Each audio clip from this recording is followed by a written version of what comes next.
I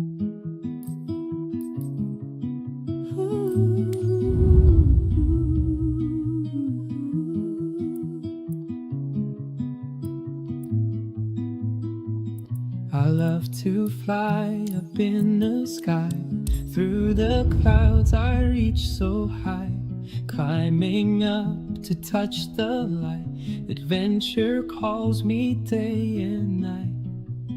The wind, it sings a melody, guiding where I long to be.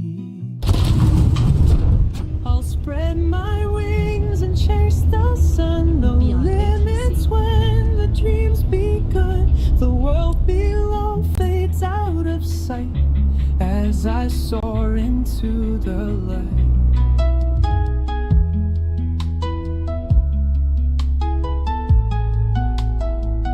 The stars above begin to shine, painting trails so bright and fine. Every turn brings something new, endless skies in brilliant blue. The wind, it sings a melody, guiding where I long to be. I'll spread my wings and chase the sun. No limits when the dream's begun. The world below fades out of sight as I soar into the light.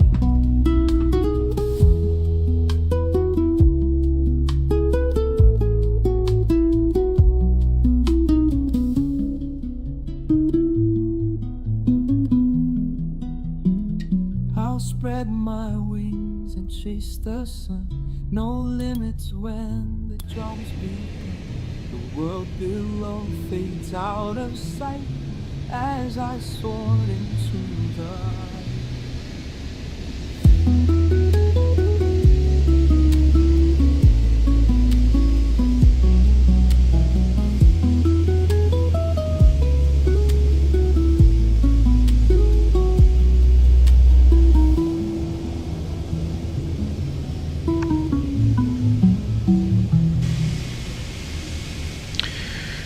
What a fine day to fly, isn't it, guys?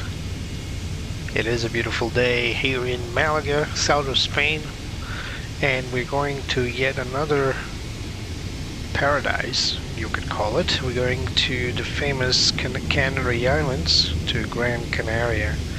First of all, welcome Drexy.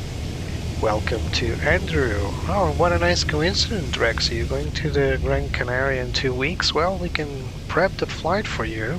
You can certainly take a few notes out of this flight for your own. So yeah, today we're taking the A340-300, and like I say in the description, maybe maybe it's a big plane, too big for this type of route, but you know, I like these long haul, short haul, high density short haul flights. It's very popular in Asia, especially in Japan, but it also operates in Europe. Portugal usually flies from Lisbon to Madeira in an A330, and I was thinking about flying with Iberia also there. Yeah, Manchester Jet2 is one of the sorry, it's one of the best clients for the Canary Islands for sure. Jet2, EasyJet as well, they also fly there quite a lot, but Jet2 is a frequent visitor. But today we're going to take the old school Iberia. This is the old school Iberia livery back in the 80s and 90s. I remember these planes quite a lot, although I do remember they're quite dirty. Back then Iberia didn't like to wash their planes that much, but here we are. We are again in Malaga, and today's flight is supposed to be uneventful. There's not really that much weather along the way. We are going to fly with a little bit of slice of Northern Africa. We're going to fly through Algiers. I don't know, is it Algiers? I don't know. Morocco probably. We'll see.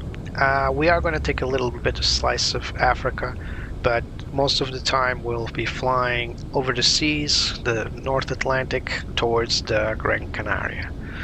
Here we go. And we're inside the cockpit, and there's Betsy. Always present, always happy. Let's get this show on the road. So first of all, let's prep everything regarding the loading of the passengers. Let's import everything from Simbrief. Let's check the ground equipment. We got the GPU and the chocks. Good call. And now let's go with GSX and let's request boarding. Nothing happened. Boarding request. There it is. Takes 2 turns, I suppose. It's ground force. Oh, let's do Iberia. It's still gonna take the ground force truck for some reason. Why doesn't it let me choose if it's gonna pick its own thing? Alright, there's a beautiful A320neo right in front of us from Scandinavian Airlines. There's a Norwegian. That's a Smart Wings. This is an Aero Wings. It's amazing how we can guess which planes we got here just by looking at their tails, huh? Alright, so I could make one of those flights, Trixie. That would be cool to make a Manchester to Gran Canaria flight using Jet 2 aircraft. It will be cool, alright. Runway awareness. Okay. Meters. So that's vRAAS starting up. Don't get too distracted with it. It's just a self-test. Right, let's wait for the system self-test. It takes about 40 seconds as it's written there. It's been some time since I fly on an Airbus, actually. Last few flights were on Boeings. I did make an A319 flight though, from Croatia, if you guys remember. But other than that one, it's been a while. It's been a while since I flew the 340 from Inibuilds. That's why I picked it for today's flight. Let's check the AIRAC. It's confirmed. Doors keep opening and then closing in the back. Not sure what's going on there. Alright, let's go to the MCDU A2 AOC. Initiate the flight. Initiate data request. And it's pretty instantaneous. Let's go to init now. Init request. And now we're going to pick up beyond ATC, because I need to see the frequency for the center for our data link. So it's 118.275. Usually we don't have to do this, but I found that lately I prefer to set this up correctly, because I found that lately I've been having a lot of issues between Beyond ATC and the aircraft. There's a company message received here, so let's confirm our flight data for today. So first of all, let's load with GSX. Cargo is being loaded, so that's a good thing. What I wanted was the OFP, not all that. So cost index 147. We got a out of LMG flight level 390, and we'll stick to that. Apparently there's no step climb. We got an estimated takeoff weight of 165.1. We got a zero fuel weight of 145.2. We also have fuel on board expected is block fuel 20.5, 20 tons, 0.5. So we'll just wait for the plane to be loaded. Let's request here the wind. Alright, so now we're going to set up, we're going to request departure. So we are an Airbus A340.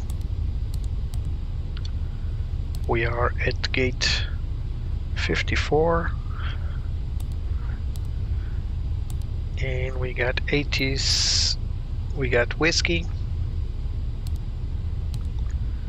And this is LEMG.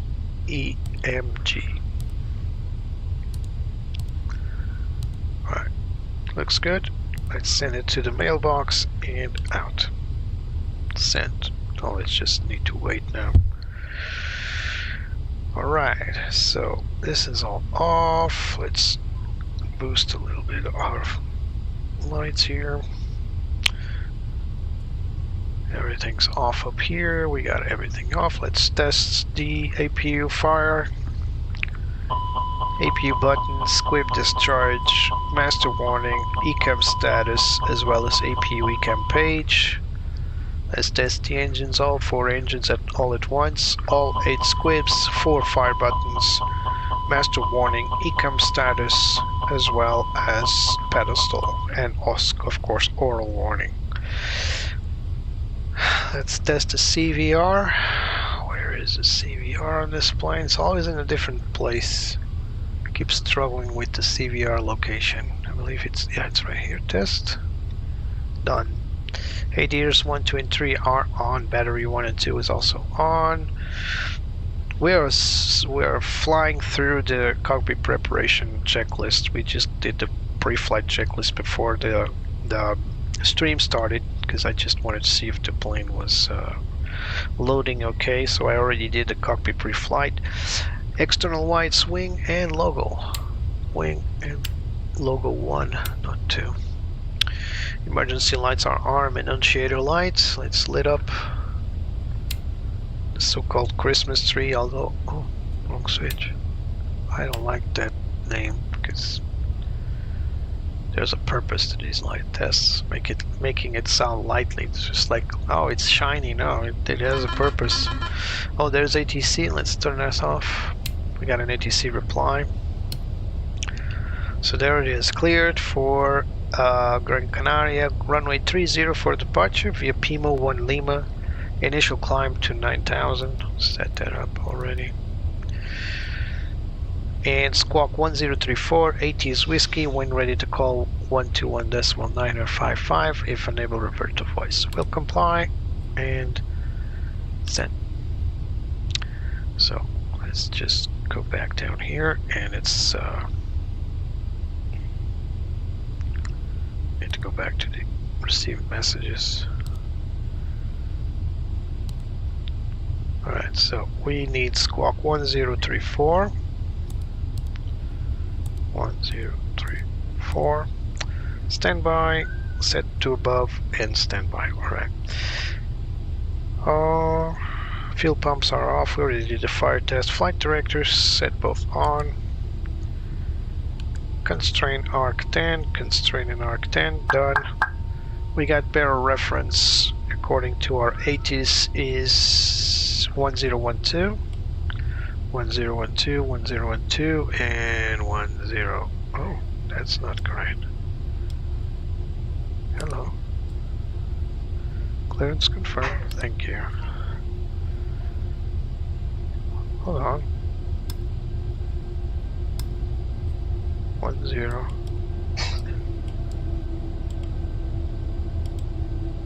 12. No, that's correct. I already know, guys. Thank you. And we can close this. Alright, and now we filled the rest of the flight plan. So now that we got our... So we also have our final load sheet already? No, it's the preliminary one. So we're expecting zero fuel weight 145.2 as expected, as we saw. Takeoff weight 165.1. And let's check the other pages. We got MACTO, this is what we want, 27.8. 189 passenger total. See if there's any further remarks. No, so let's accept that. Let's go back to flight plan. And we're going to depart runway 30. And we're going to set our Pimo 1 Lima as our departure SID. Pima 1 Lima, there, done. Insert. We got nav accuracy upgraded, so that means our IRSs have been aligned. Are we still loading passengers? I believe we are. Yeah, 147, we're just about to finish that. Let's just confirm the fuel. So we got 20.5. That's not correct. So let's just load the fuel. There it is, 20.5. And I'm concerned about the payload as well. If it's not correct there, maybe it's not been loaded correctly. I did load it with GSX, but so 145.15. Yeah, it's about there. Cargo is a little low, but it is what it is. Alright. We've done that. Let's go for takeoff performance. Let's sync with FMGS. And sync the weather. I had some issues syncing the weather in a previous flight. Apparently it's not syncing correctly. So this is what we'll do. We'll load our Simbrief dispatch. We can load the weather here. And we can easily fill it in with what we got. So we got right now is 29089 on the wind. 29089. We got 21 as temperature, so no NTS required, and altimeter is 10. Oops. 1012. Done. Done. The weights in kilograms. That's correct. Let's calculate.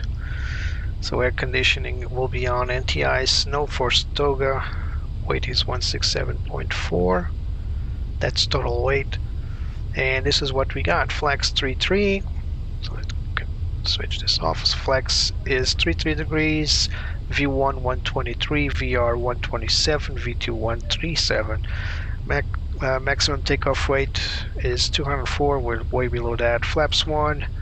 And our gross weight CG is 28.4.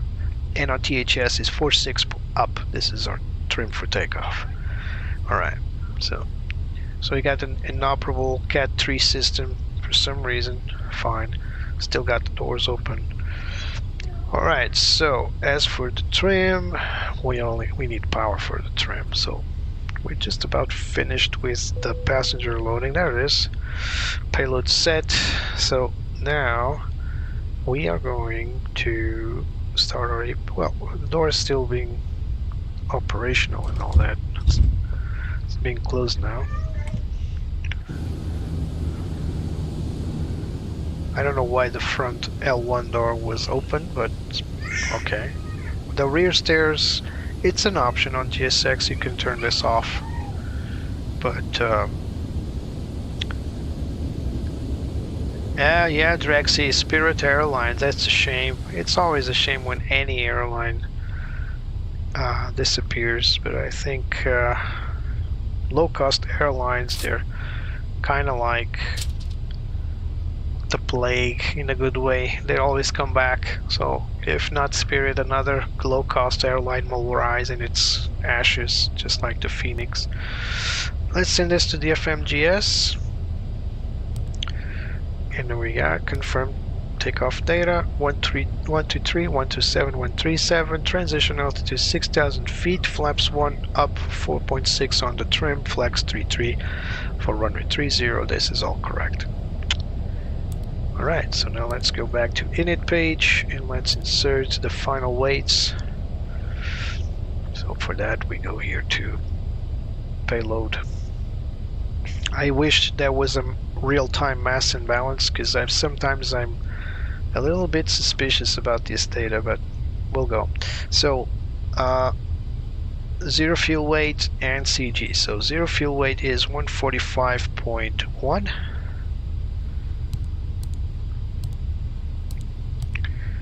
And our CG will be, this is max gross weight, so 26.2. 342.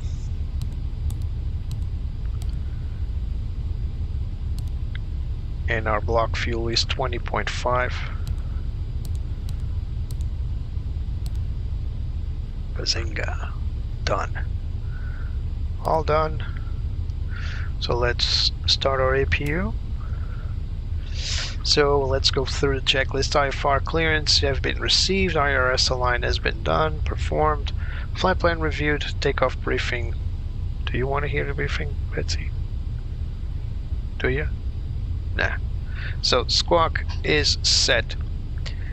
Cockpit preparation checklist complete. Alright, let's call these guys on the ground, tell them that we want to go. And hopefully they'll close the doors and get us out of here. Oops, keep forgetting it's integrated. Oh, well, before we do that, let me just load the charts because I keep forgetting those. And then I have to scramble mid-taxi to find it. There it is. This is the one we want. As for departure is Pimo 1 Lima. Pimo's 3H. Where's 1 Lima? It's not it. There it is. So this is our departure here, straight to Pimos.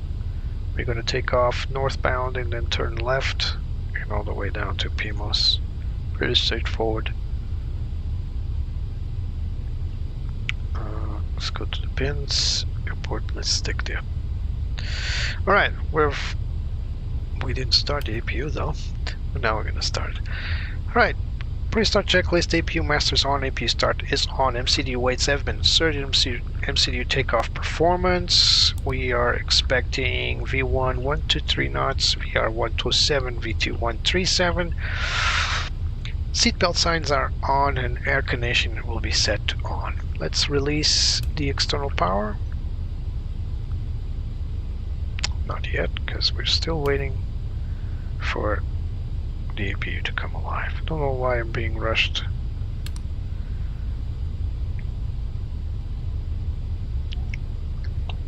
Just waiting for that APU now. Let's go outside a little bit. Check on this beauty of an airplane. Old school. L1 is still open as well as our L4, but L4 has got a stairway for those passengers that take a little longer and missed the gate opening. Alright, we got APU powered. So external lights, external power, I mean, off. Let's go back down here. Confirm parking brake is set. It is set when we got pressure. So let's tell GSX, first of all, let's clear the ground equipment. So close this door, remove GPU, and we'll remove the chocks in a moment. Let's go back to charts. Actually, let's go to GSX and tell them to prepare for pushback. Again, looks like it needs more than one press.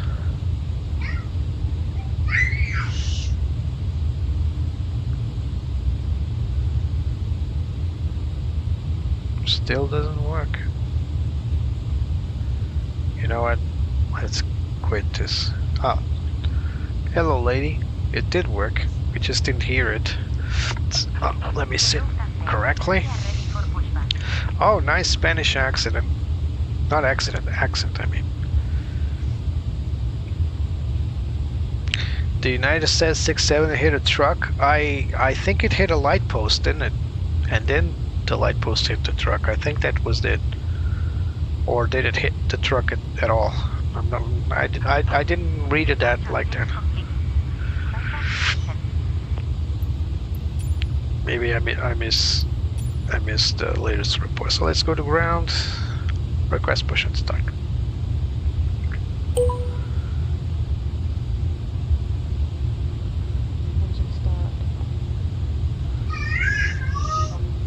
Iberia 3422 heavy, Málaga ground, pushback approved. Face northwest. Pushback approved. Face northwest. Iberia 3422 heavy. this integration work.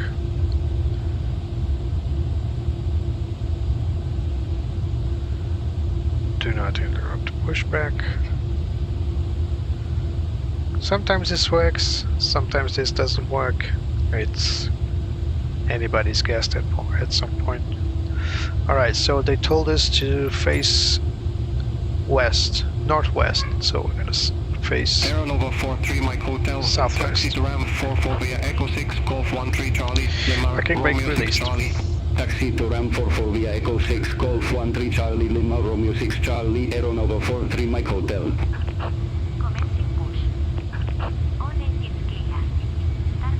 Alright, let's go. So now we are gonna start 1 and 2, and then 3 and 4, so just going to wait for the engines to connect. There they are. 1 and 2. The idea to separate 1 and 2 is just to avoid a surge, electrical surge. Set our PETC CDU here.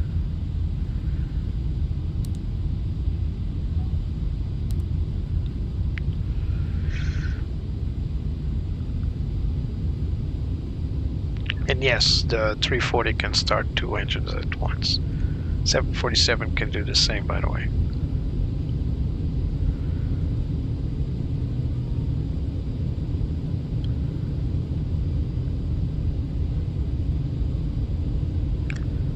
This is a very weird gate because we're faced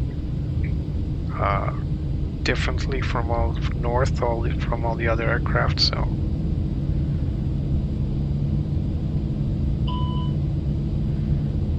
I keep forgetting this. It's on the checklists.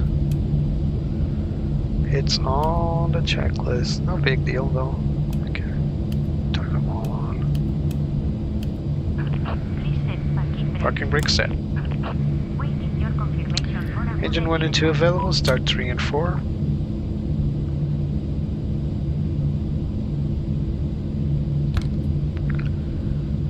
Don't know why this switch sounds different, but okay.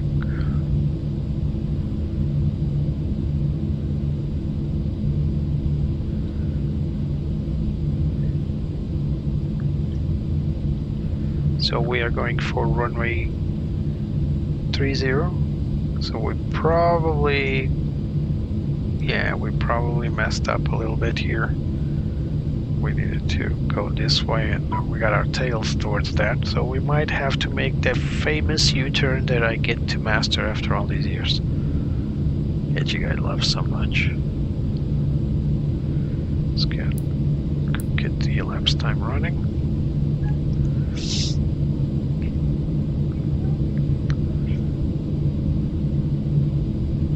Is available. Waiting for 4.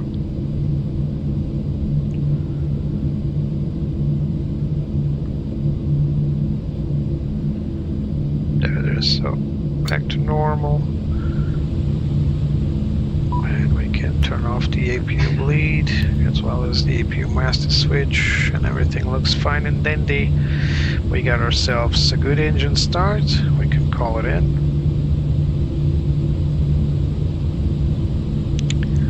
Never works at first touch.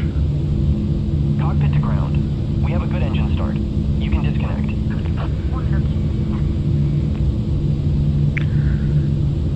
Alright, so we may need to do that famous U-turn, we'll see. I could go all the way to the right and turn back in. Could do this through Bravo and go back down to Delta all the way to 30. Maybe that's what I'll do.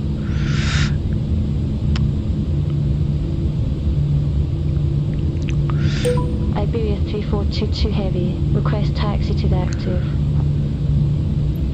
Iberia 3422 Heavy, taxi to holding point Hotel Echo 1 runway 30 via Lima, Delta, Hotel Echo 1. Yeah. Taxi to holding point It's Hotel easier Echo 1 to just 30 make the via U-turn. Delta, Hotel Echo 1, Iberia 3422 Heavy. But yeah, let's do the U-turn. This is a simulator, guys. It's not real life. I messed up ground operations should messed up like this, but it is what it is. Lady with the pen.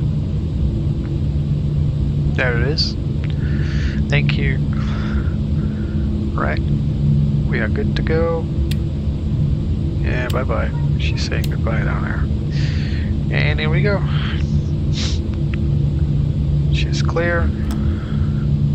World famous U-turn coming up right up. Magic on 7705, taxi to stand 64 via Echo 6, Golf 13 Charlie, Lima, Romeo 8. Taxi to stand 64 via Echo 6 Golf 13 Charlie Lima Romeo 8 Magic Sun 7705. We're just going up ahead so we can have a little room so we don't hit this whizzer. There's a lot of room for on the left side.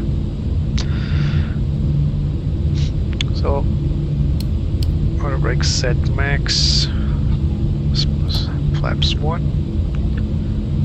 We'll make the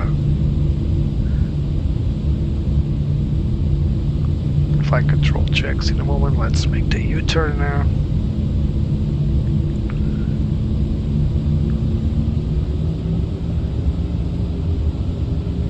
Don't try this at home, guys. Especially you, Mr. Pilot, that's watching and taking notes. Don't try this at home. Don't make U-turns on your favorite airfield. There we go. Alright, flight controls checked. Full deflection left. Neutral. Full deflection right. Neutral. Let's zoom in a little bit for your viewing pleasure. I just don't want to hit anybody. Full pitch up. Neutral. Full pitch down. Neutral. What's going on here? Full rudder left. Neutral. Full rudder right. Neutral. Speed brakes out. Speed brakes in. And it's good to go. Let's arm those speed brakes. That guy is holding there. I think we're gonna have to overtake it. Set pitch for takeoff. It's up for 6.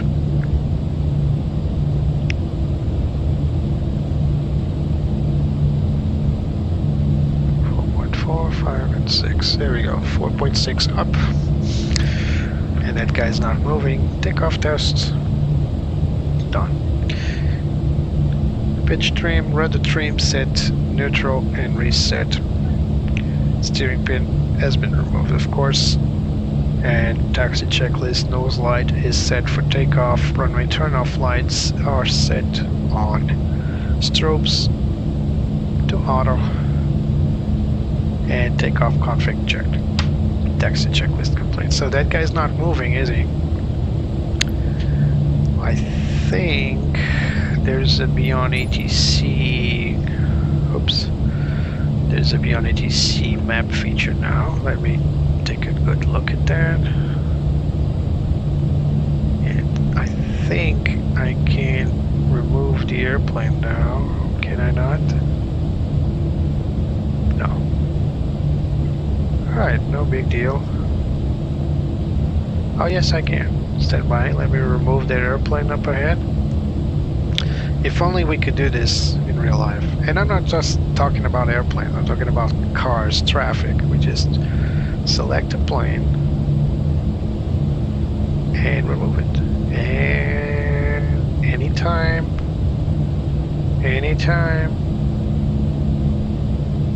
there, poof, gone. See, so easy. Right, just carry on taxiing. That will be fun, wouldn't it? Alright, set TCAS to auto.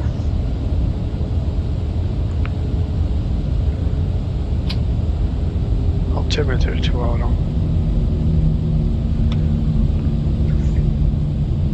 We need to go to Delta here, all the way down. So we're going to turn on Delta.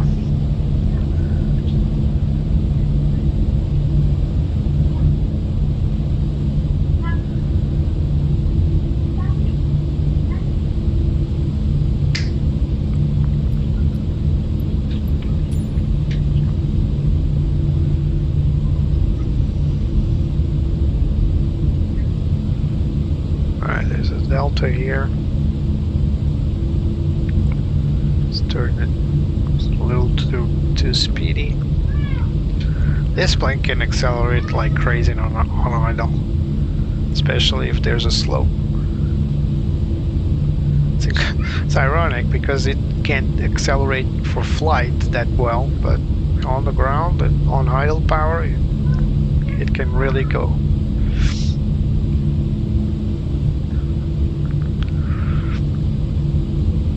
Alright, as we approach, let's get this show on the road, turn on predictive wind shear and the weather radar. Hemlock 886, taxi to stand 23 via Echo 6, Golf 13 Charlie, Lima Romeo, Golf 7 Alpha, Golf 6 Romeo 5.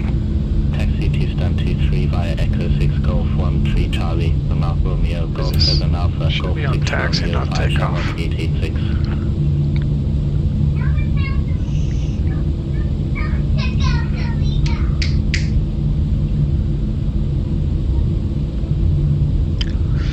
To go all the way down for the runway threshold to get enough runway to depart.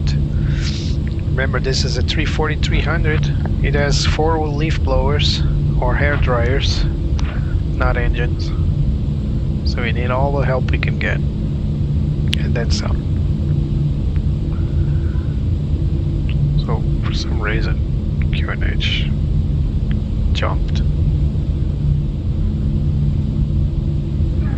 We are still on 1012, yeah, we are. So that's why we're seeing a discrepancy here on the altimeter. Iberia 3422 heavy, contact Málaga Tower 118.78. Going to the tower. Over to tower 118.78, Iberia 3422 heavy, bye bye. So we are going on that other holding point here. Or maybe this one, yeah, let's not go all the way down. No need. The displaced threshold can be used for takeoffs, but we're not that heavy. So let's hold here and prepare the plane for the departure. Alright. Cabin crew will be notified. External lights to all. TCAS TARA is done. Weather is done. Predictive wind shear and takeoff memo no blue. Alright, let's call it in. Iberia 3422 heavy, ready for departure. Runway 30. Oh, beacon's off. Iberia No, but that's not 3422 good. heavy, Málaga Tower, wind 290 degrees, 90 knots, runway 30 cleared for takeoff. Runway Alright. 30, cleared for takeoff. Iberia 3422 heavy. Here we go. Approaching 30. That's the one we want. Let's reduce this. Alright.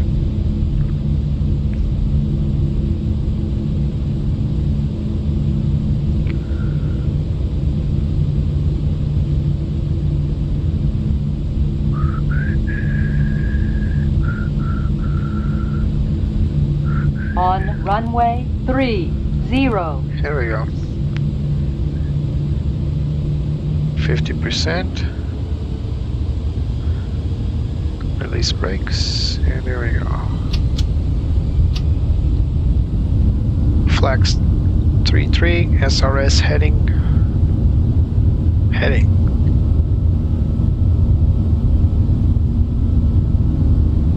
Oh my, there's an issue here. We'll address it later. V1. Rotate.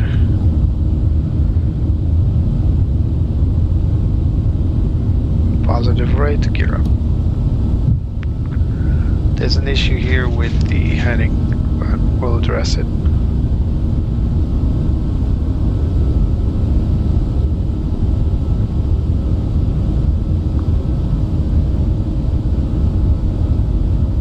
Speed check, flaps up.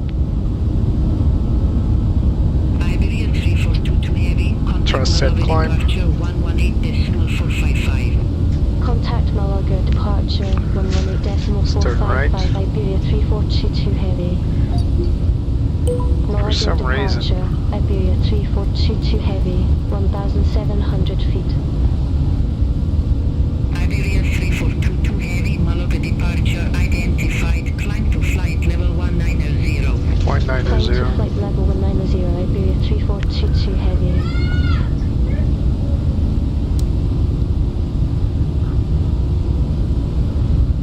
There we go.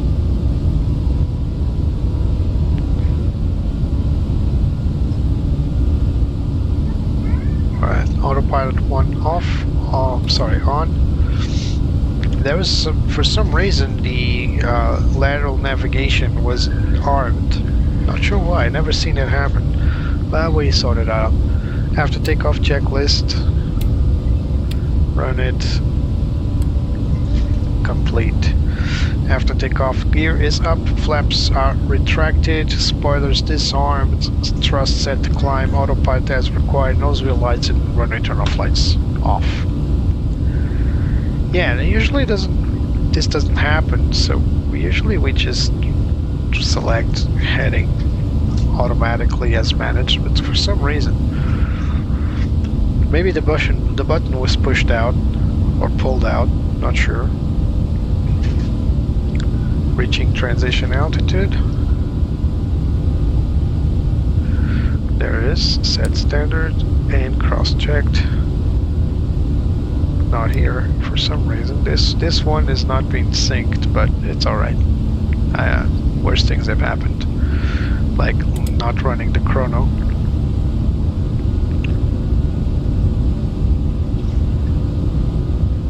Alright, here we go. We are going to depart northbound and then make a left-hand turn, continue on through our SID.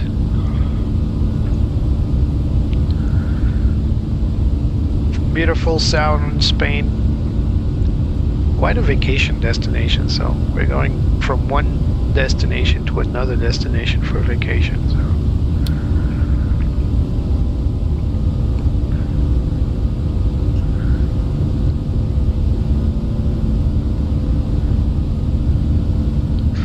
Climb checklist, barrel reference, set standard and cross-checked, NTIs not required, EFIs and weather radar as required. Climb checklist above the line complete, and now we're about to go below the line for the 10,000 feet check.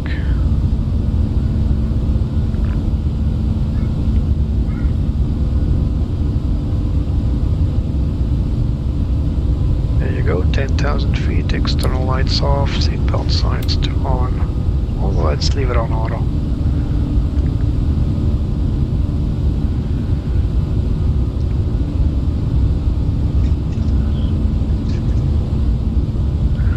Let's turn off track IR for the moment. Done. So yeah, Drexy, what I saw was oh, stand by. Why?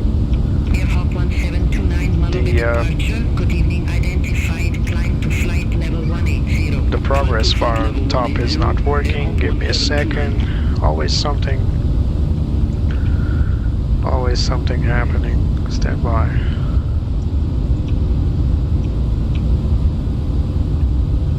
I'm gonna get that little one to work.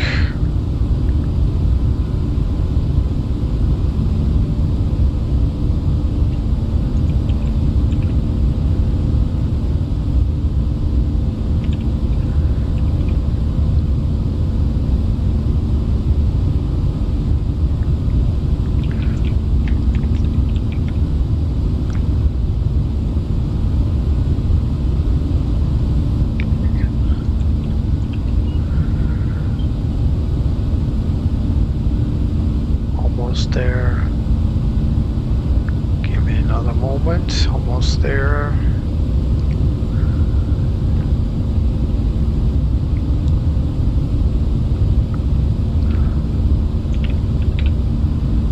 Alright, here we go. Now it's... Huh?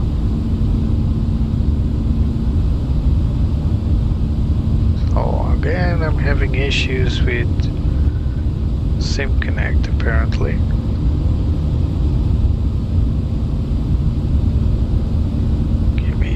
another moment. Iberia 342 heavy, contact Serbia Center 118.275, bye-bye. Contact Serbia Center 118.275, Iberia 3422 heavy. Serbia Center, Iberia 3422 heavy. Good evening, crossing flight level 165, flight level 190. Iberia 3422 heavy, Serbia Center identified. Alright, it seems to be working now. Don't know what's going on with the progress bar. Sometimes it works, sometimes it doesn't work, and there's really not really much I can do other than restart the program and hope it works. So apparently now it's working, but if anybody notices anything funky going on, just let me know. Seems to be working now. So, climb checklist above the line, landing lights off, wing lights, let's leave them on for now, and seatbelt signs as required.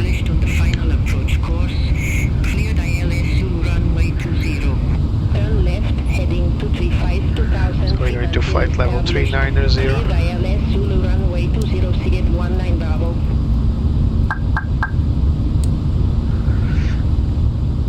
That ... you guys hear is when you change your autopilot mode from managed to flight to either open descent or vertical speed mode. So whenever you change the tracking mode for the autopilot, you hear that ... So that's why when we turn off autopilot, since we're controlling the plane manually, you also hear it, because not only will we be turning off autopilot, we're also changing the mode. Report the field in sight. We have the field Air Nostrum 80 Foxtrot Delta. Air Nostrum 80 Foxtrot Delta, cleared visual approach runway 27. Clear visual approach 27, Air Nostrum 80 Foxtrot Delta. Beautiful sight, let's go and watch it a little bit from the outside views. Man, this paint job is very nostalgic.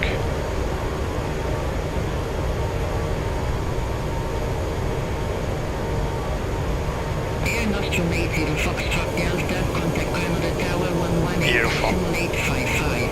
Over to Tower 118.855, Air Nostrum 80 Foxtrot Delta. Royal Air Maroc 733, contact Madrid Casablanca radar 125.1, have a good evening. Center on 125.1, Royal Air Maroc 733.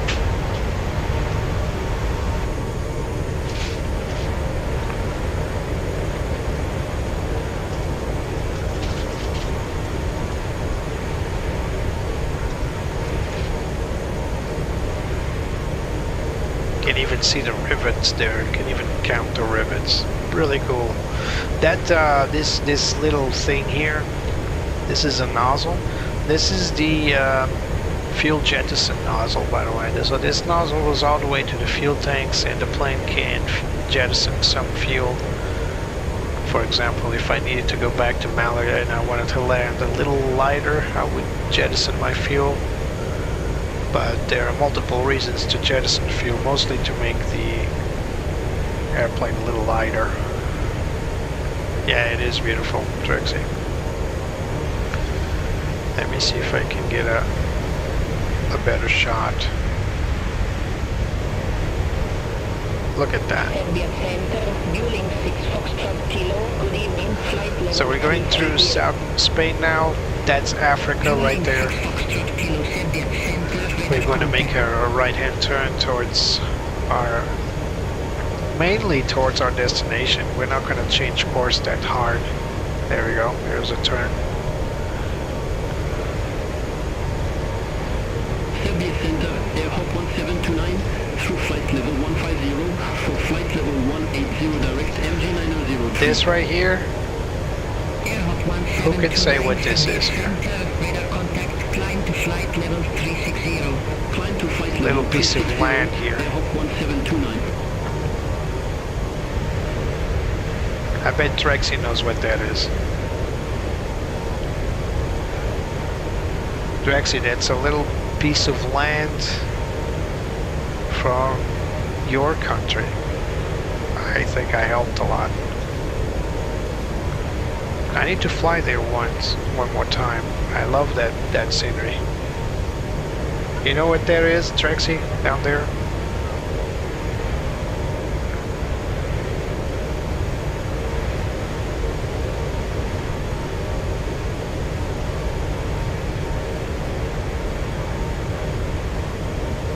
So this is southern Spain. That's a big clue.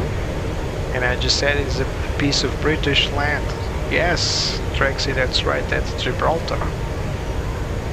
That's very much Gibraltar. And the orange area there, that's the airport. And it's a very challenging airport because it requires radar vectoring, but also it has a very long visual procedure.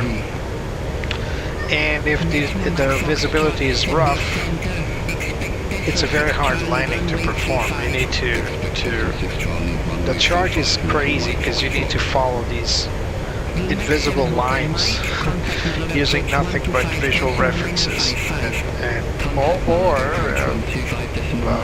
like a RNAV approach. It's not really an RNAV approach, it's a vectoring approach. It's very peculiar. There's the runway. We're lined up with the runway right there. You can see it there. That's the rock there. That's the city of Gibraltar, and then the airport is right next to it. And there's a road that goes through the airport. It actually crosses the airport's runway. And over there, there's Portugal. Way over there. That's the Portuguese coast over there. I believe it starts here, if I'm not mistaken, and goes all the way up. Yeah, you can see very far today. Not usual. That's the big Mediterranean Sea. When people look at the Mediterranean from the charts, from the maps, especially if you don't really know the Mediterranean, you kind of get the feeling that it's a small sea, inner sea. But look at that, it's huge. It's absolutely humongous. And there's a lot of history with it. Let's go back inside. I do have some camera shortcuts, so now I don't have to circle around to get back to the cockpit seat. So I can make a quick look to the left or a quick look to the right. Appreciate Betsy. I can look at the overhead, pretty cool. And I can look at my EFB.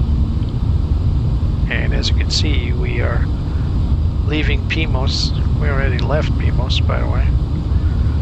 Let's go back here. There we go.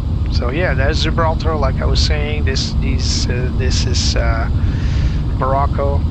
Like I said, we would cross. And yeah, we're about to go to Casablanca airspace, and then we'll fly through Morocco all the way to Las Palmas, where we're gonna land in the Gran Canaria Islands. So these are the Canary Islands. These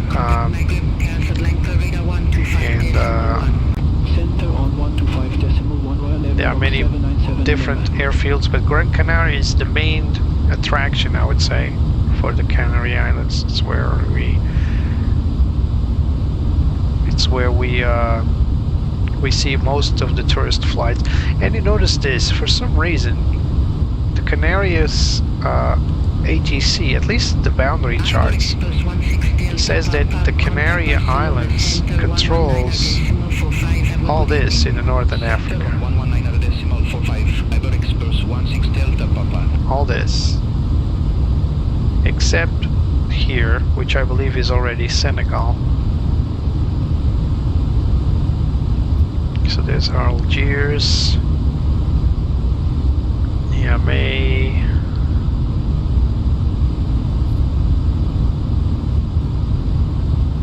Roberts. So I think this is Senegal here, because we do have.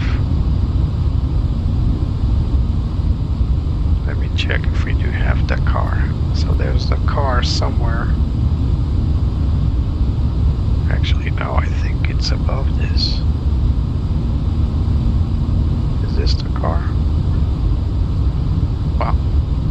It's weird to see because the Canary boundaries heat this chunk. So this is these boundaries are. Contact Málaga, Casablanca, radar So we're going to Casablanca now, and you can see where Madeira is right there on the boundary. Actually shares a border, and all this is Casablanca, all the way down here. And for some reason, the Canary controls this area here. So this is Cape Verde. We'll go to Cape Verde one day. I need to get a different plane to get there. There's currently no plane that actually could fly there. Maybe the A320s and the A321, but I wanted to take like a short hopping airplane there. I don't want to take a big chunky airliner there. It can fly there. TAP Portugal actually can fly the 330 there. I don't know if they do it regularly, but we'll go there one day. It's on my plans. I already have the scenery. Oh, so there's Senegal. So this is Mauritania. Yeah, Senegal is a little more to the south, for sure. So, but you can see here the boundary with Mauritania air control is a bit weird, because the Canary Islands are up here, but they control a good chunk of the African coast here. That doesn't happen with Madeira.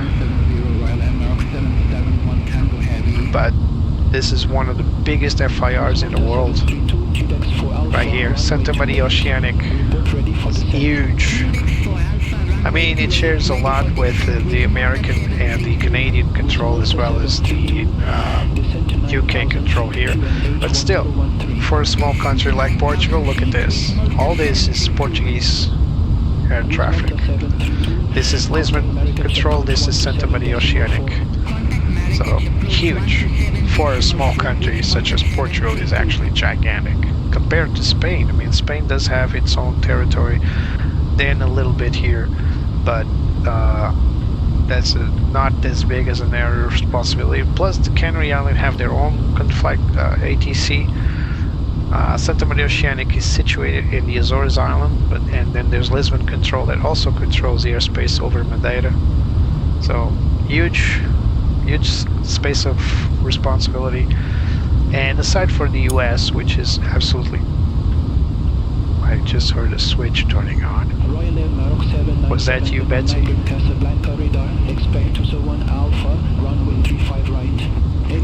Betsy's is fiddling with the buttons.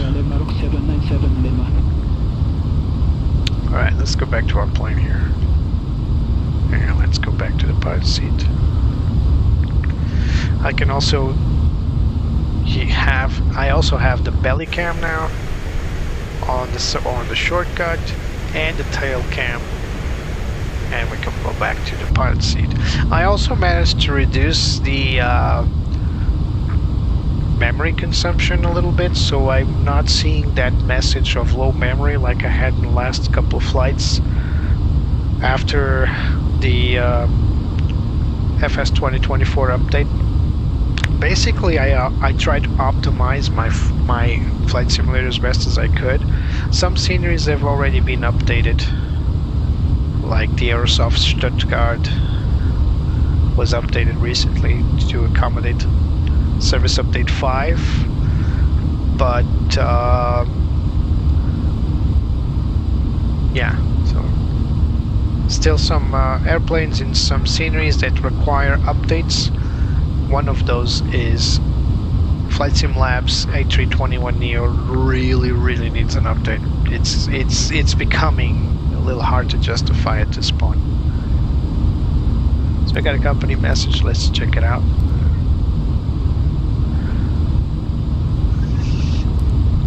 Okay, let's see. Received ADC. So no ADC required.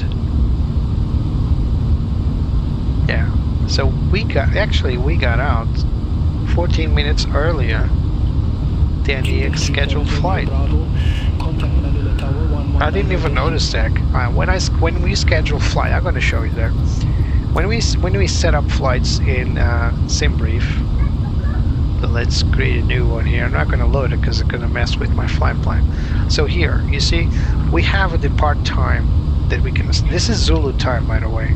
So we can set it up here, but because we set it up, I usually set it up online. I have a tablet, not an iPad. I got a tablet where I set everything up. Sometimes when I load the sim, there could be an update, there could be, you know, thousands of things that could happen that may or may not delay the flight departures. So putting a scheduled time here is a little bit risky, because you may not be able to fly, let's say, before 2020 Zulu time. So currently the Zulu time is 1950. So imagine you hop in your simulator and you got an update for, I don't know, GSX or whatever, and it takes you about 5 minutes to do so. Then you start loading the sim itself, it takes another 5 minutes, and then when you go to the plane, sometimes planes need ARAC updates or nav data updates, so another 5 to 10 minutes, and before you notice, you're about 10 minutes off schedule to depart. So not a lot of time. Simbrief, of course, doesn't know at what time will you start, so it's a little bit crazy to try to set a real life schedule and expect Flight Simulator to follow through. Sometimes it doesn't. Sometimes there's updates to be done, unless you do your updates earlier. But it has already happened to me. I updated the sim in the morning, and when I'm gone flying in the afternoon, there's another update. Either the plane or the scenery, something needed an update. And you know, you might as well just update, because there could be issues with your flight and with your add-ons. Don't take chances. Alright, this is where we are. That's Morocco for you up there. Sorry, my geography in Northern Africa is not the best, so I really don't know what that city is, but we are in cruise. And look at that. Betsy never looked better. Look at that. With beautiful sunset in the background. Those old school David Clark headsets, old school Ray-Ban sunglasses. She's the rock star. Royal Air Maroc 971 Hotel, contact Mohammed the 5th approach. So this is a little too bright for me. Contact Mohammed the 5th approach 119.9, Royal Air Maroc 971 Set night time. Much better. Also reduce the screen brightness ever so slightly. Alright. Still too bright. I always get the feeling with the Inibuilds aircraft. I only have the L1011 and the 350 aside the 340, but I also always found their electronic flight bags and in general the instrumentation a little bit too bright. Hey, that's just me. Can we reduce this brightness here a little bit? Yeah. Remember, this flight started during sundown, so it was still daylight, so no big deal about this. It doesn't have an auto tune for the brightness anyway. Alright, now that we are in cruise mode, let's take a cruise over the cabin as we usually do. Don't expect seated passengers. If they are, great. If not, sorry. Yeah, they're there. Unlike many modern day airplanes,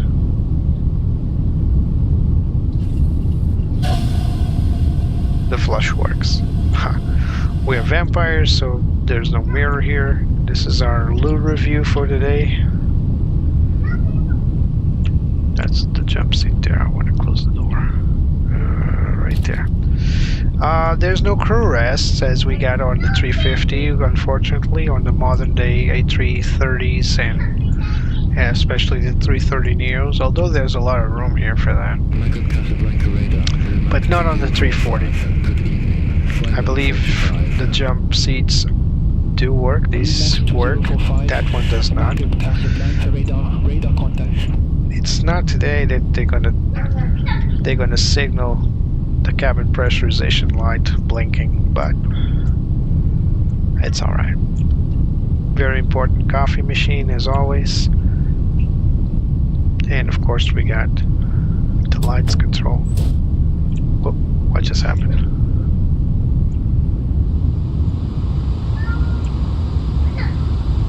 I hope I don't press anything valuable. Let's try it sideways so we don't press anything in the cockpit. So yeah, we can set up the zones. Not this. We can set up the zones here. So cabin, medium, dim. We can actually turn it off actually. See that the cabin lights are down. Or we can set it to bright. Usually done for departure and arrival. So let's go medium, dim.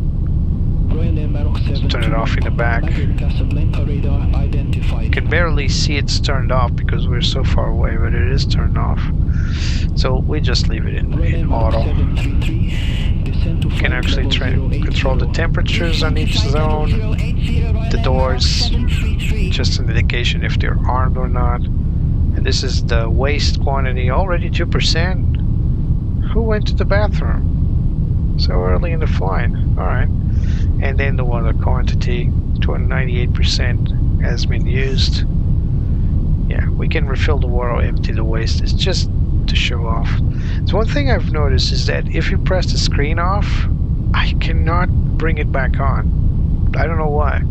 Maybe I'm doing something wrong, but I can't. So this is the first class. I think it's based on Lufthansa's, if I'm not mistaken. Very fancy seats. 222 seat configuration for first class. Here comes the business class. Another galley here. Business class is on a 232 config. Very comfortable seats. At least they look comfortable. And not really separated by much, but here's the economy. I believe this is economy plus. See, these guys have no windscreen, no television, monitor, whatever. Same thing happens with the guys up front, I think. Let's see. Yeah, they got these screens here, but they're turned off. And there's only one screen for all three of these guys, or one for these two. Pretty sure that's not how it works. Although I'm not a frequent flyer of economy plus or economy or the front seats basically, so I can't really tell if it's correct. And we got the other economy. There it is. Some A340s have a crew rest here. This is a lavatory. And I think this is the crew rest. No, this is the crew luggage. So no crew rest on all 340s. Makes sense. Unless there's something in the back. Yeah, I really don't like this configuration. Especially for people that sit right here in the middle. 242.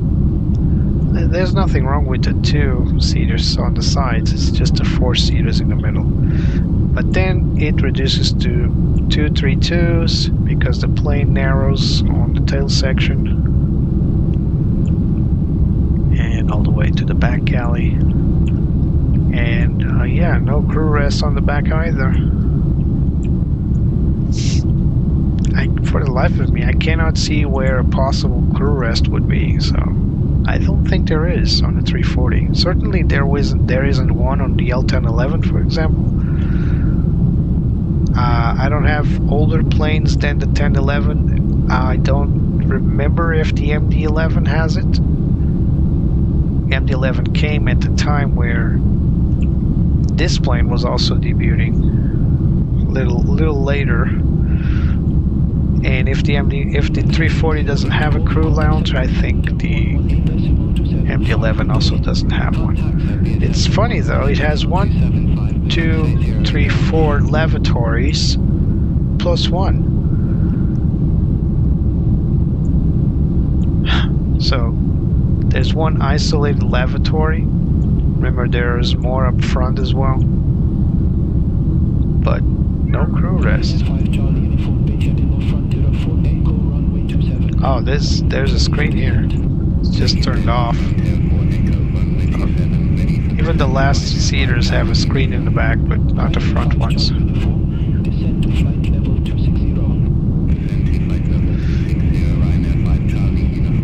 So you see, front seaters have no screens for them. They should have these as screens, but they look like it's not even there. Some airlines supply in-flight entertainment for tablets and phones, but come on, you paid for executive, business class, and you're not entitled to your own screen? 1 for 3 or 2 for 2? That one's not even attached to the wall. Neither is this one, and I bet this one isn't. Oh, this one is. So 2 more lavatories, no crew rest. This is the mid-galley, big section galley. In there. It's a very comfortable seat though. Doesn't feel like first class. I would think that modern day first class, I was scared that I pressed the wrong button again. So modern day airliners for long flights, the seats are individual. Although some airlines still sport this twin seat configuration. Most of the times there's a divider, people have some privacy, but these are old school first class, I would say. 340 is a new plane, so it's pretty normal not to see like a private seat, but still doesn't look like first class. In modern days standards, it doesn't look like a first class. It looks like a bona fide business class with fancier seats. But first class, if I make a next flight in a 350, you'll see what I mean. Or on a 380, whichever comes first. Holler if you want me to go back to the A380. Not looking forward to that though. Alright, so where are we? Let's go to the EFB. So we're still somehow a bit far away from our destination. I would say 3/4. 75 Golf Tango, Navigraph Casablanca radar identified.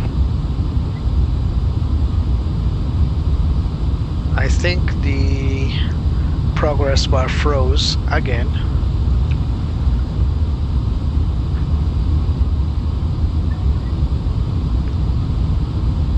It looks like it froze again. 1439, Navigraph Casablanca radar, expect setting 1 Alpha, runway 35 right.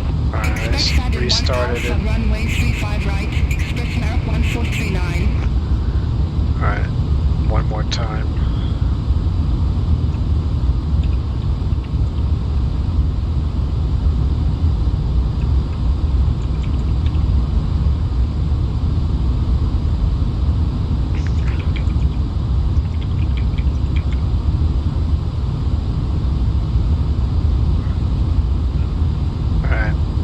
Back on. Sorry about that. Not sure why it goes down, but it does go down. Runway 35 right. Report ready for descent. 201 Alpha. Runway 35 right. Ready for descent. Royal Air Maroc 721 Papa. Royal Air Maroc 721 Papa. Descent to flight level 350. Descent to flight level 350. Royal Air Maroc 721 Papa. Royal Air Maroc 771 Tango Heavy, descent to 4,000 feet, QNH 1016. Descend to 4,000 feet, QNH 1016, Royal Air Maroc 771 Tango Heavy. Royal Air Maroc 721 Papa, descend to flight level 170. Descend to flight level 170, Royal Air Maroc 721 Alright, it's about Papa. time to time accelerate this. Royal Air Maroc 771 We don't need Tango Heavy. to be on real time for now. Approach 119.9. Contact Mohammed the 5th approach 119.9. Right, we're time compressed. Tango Heavy. Ryanair 779 uniform, contact Serbia Center 118.275. Center on 118.275. Ryanair 779 uniform.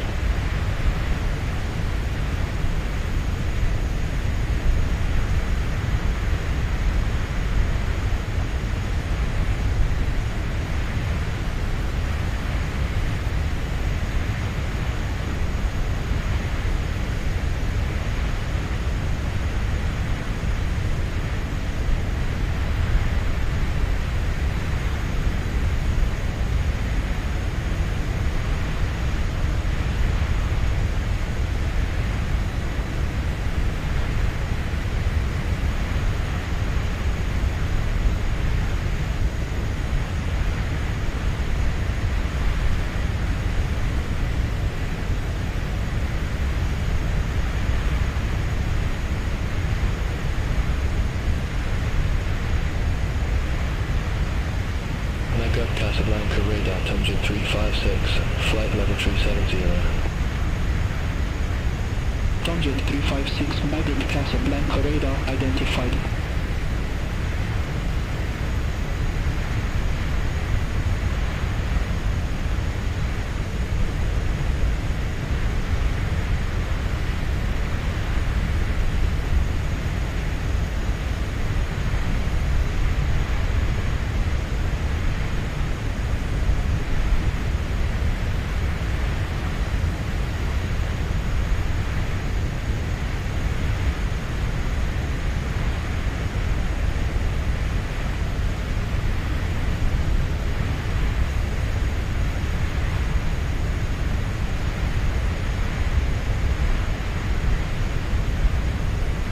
Sky Travel 6648, contact magnet control Algiers 125.7.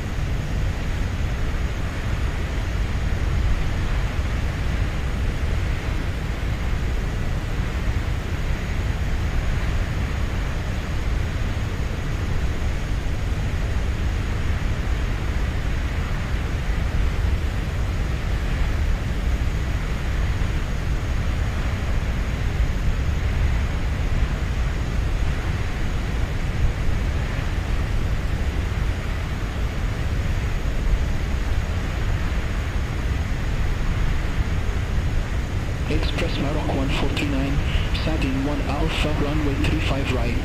Report ready for descent. Sardine 1 Alpha, runway 35 right, ready for descent. Express Maroc 1439. Express Maroc 1439, descend to flight level 150. Descent to flight level 150, Express Maroc 1439. Express Maroc 1439, descend to flight level 070. Descent to flight level 070, Express Maroc 1439. Alpine 75 Whiskey Juliet, contact Marrakech approach 127.4. Contact Marrakech approach 127.4, Alpine 75 Whiskey Juliet. Royal Air Maroc 797 Lima, contact Mohammed the 5th approach 119.9. Contact Mohammed the 5th approach 119.9, Royal Air Maroc 797 Lima. Express Maroc 1439, clear direct dismiss. Resume all navigation. Roger, heading direct dismiss and resume all navigation. Express Is the progress bar going? Thanks. It looks like it's going. Max 2045, contact Just in Rabat case. approach 118.9. Contact Rabat Keep watching it just in case. Max 2045. So this is the downside of time accelerating. Looks like we're flying a fighter jet. Look at the engines shaking. That's the only downside of time accelerating, but hey, the less time we take in the boring bits, the better. the landing in our destination is going to be pretty cool.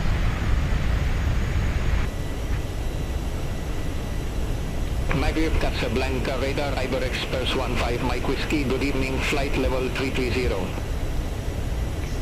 Iberia Express 15 Mike Whiskey, Navigraph Casablanca radar identified.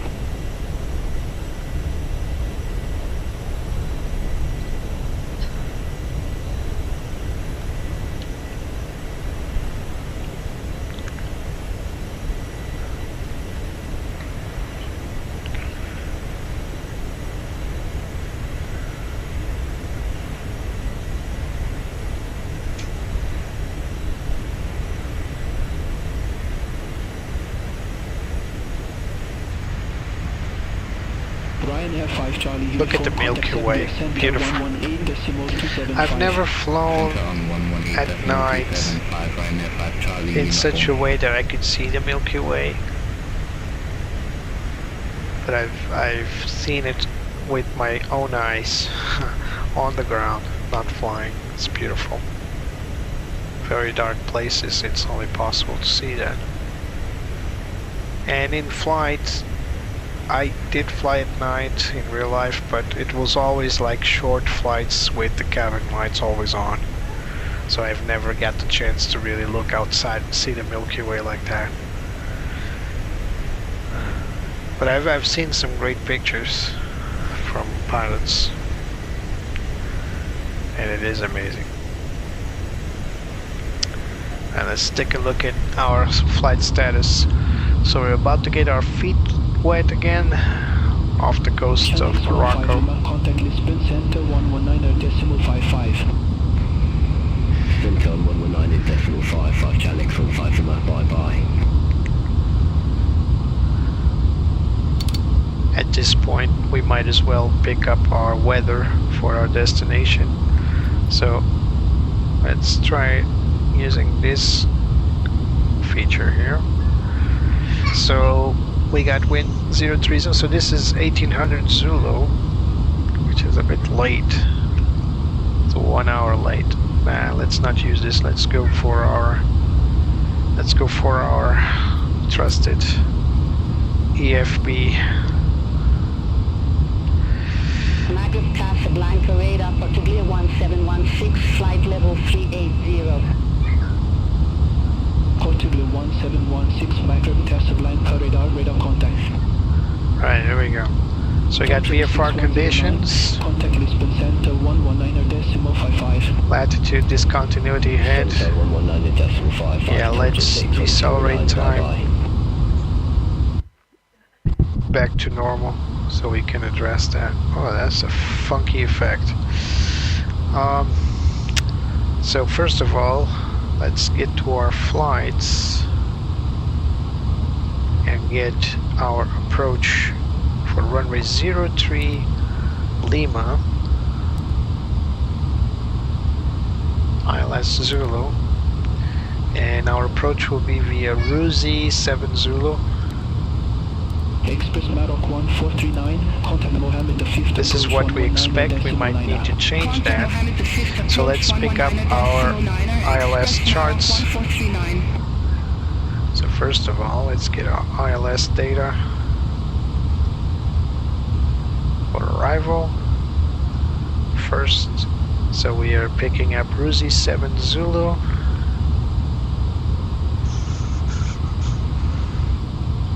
Ruzi 7 Zulu right here. Now let's go for the arrival. Sorry, approach ILS. So this is 03 Lima. Let's pick them all up. So ILS Zulu is the one we want. Yankee X-ray, then localizer Zulu, Yankee, and X-ray. That's it. So these localizer are approaches in which the glide slope might be inactive. So you use these, and you must have RNAV somewhere down here, but let's hope we don't need to use. There it is. So now we're going to pick up the ILS Zulu one and pick up all the data we need for the approach. So this is probably the one we're gonna aim for, or at least the one I wanted to aim. Oh my god, why does it keep moving? Stop moving. Stop moving. So I wanted to make the Lauto or the Aneta, but I wanted to make the Lauto. Maybe the Tomos is better. What options do you got here? Yeah, Lauto seems like the... Let's keep that in open. So insert. Alright. And now let's get to the performance for landing. Oops. So QNH, let's go back to weather. Oh, I wish it didn't do this. It clears the previously loaded data. So QNH 1015. We got no 6, so this may not change at all. Wind temperature first, so temperature 20 and wind is 020 at 14. Madrid Casablanca radar, expect Mabac for Alpha, runway 28. Expect Mabac for Alpha, runway 28. And we got barrel reference for the landing will be, so this is a Cat D, so we got 403 feet height, not height, altitude, 403 on the barrel. We're gonna land config 3. Yeah, it's a slower approach speed, but let's let config 3, turn off flap mode, done. And now, yeah, it's about done. Now let's go here. On the flight plan, let's check out the discontinuity. So there's Lauto right here. I think that's what we're gonna get. So we're gonna delete that discontinuity and hope to get a direct approach. Right. Still very far from our top of descent. So we'll go back to the weather, confirm it hasn't changed for now. Let's go back to time compression. This is where we are. We got our feet wet again. Let's go back to time compression. Just enough for the Casablanca radar, final approach. 349, good evening, flight level 360. Yeah, funky transition there. I don't think the plane likes this at all.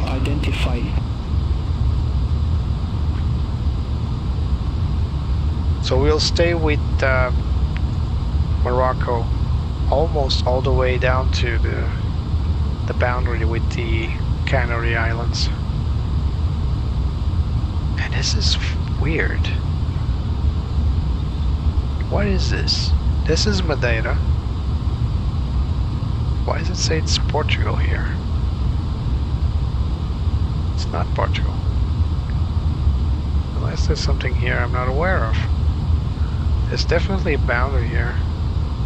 Oh, is this? These are the deserted islands? Yeah, I think these are the deserted islands in Madeira, from Madeira. I thought you could see the deserted islands here. Or maybe these are different islands. They do look, I'm gonna need to look into the map. They definitely look like Portuguese islands. They seem off, but...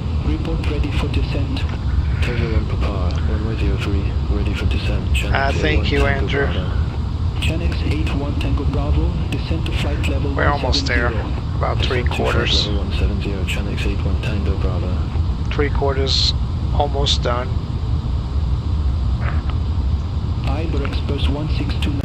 So you see how pitch black the ocean can be. Look at that. Still that little sunset, little light, and you can already see the Canary Island bloom in the horizon up ahead. Pretty cool.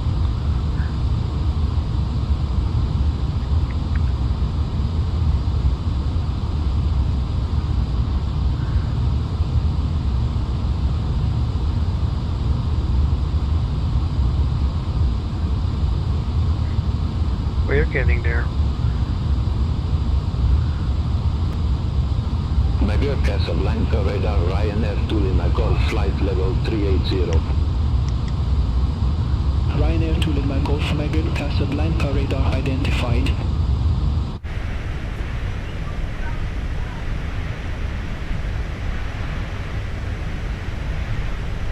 Very eerie look when you see a little plane surrounded by blackness. You can always see the lights in the wings. Kind of makes you wonder how many flights back in the day didn't have GPS. They were actually charting the stars to navigate. How dangerous that was. And still, planes got to point A to point B. Aviation is one of mankind's greatest achievements, for sure. And we came a long way. Especially now with modern airplanes with so many redundancies. Even though mankind is capable of doing the worst, sometimes they can come through to give us wonders like these. Although, of course, these aren't perfect machines, they fail, just like humans fail, but it's still admirable. At least that, admirable.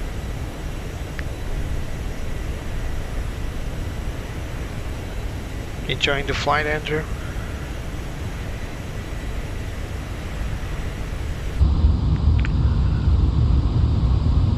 Even Betsy is dark. Let's get some light on Betsy here. Or maybe some overhead light. A little bit of floodlight. No, still nothing. Or we can just go with the dome light. How about that? Huh? What do you say, Betsy? Want to grab some dinner? Can call the attendants. They can bring us the main course. What do you say? She definitely hates me.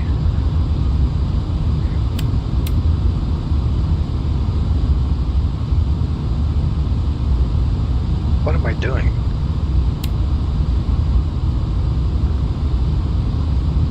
This is the one I want. A little ice indicator as well as the seat position. And we can see the Canary Islands up ahead. So we're just about reaching a critical point. So let's decel. Don't mind the... back on line. Alright, there we go. So we're expecting Rusi for so different approach. Alright, accepted. Expect 267 Zulu. So different approach. Let's go quickly before everything explodes. So ILS is correct via Rusi 7 Zulu, and we'll leave it at that for now. Alright. It was correct. Huh. It was correct.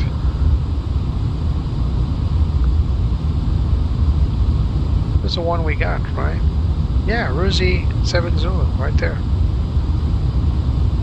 That's the one we got. So Rusi 7, we just don't have the transition for the approach just yet. But we're definitely going to L'Alto, so yeah. Now let's clear all the stuff that we changed right now. So clear the discontinuity. Done. What's this Pampa waypoint here? just Papa? What is that?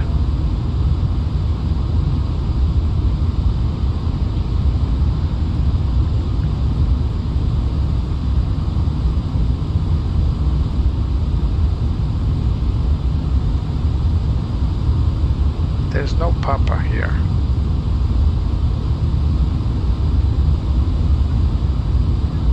The next waypoint is FI03 Lima.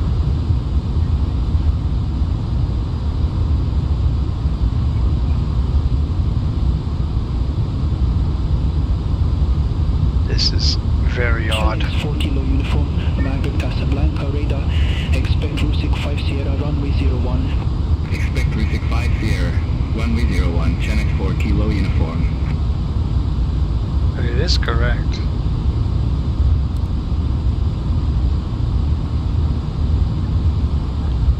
Rosie 7 Zulu VIA.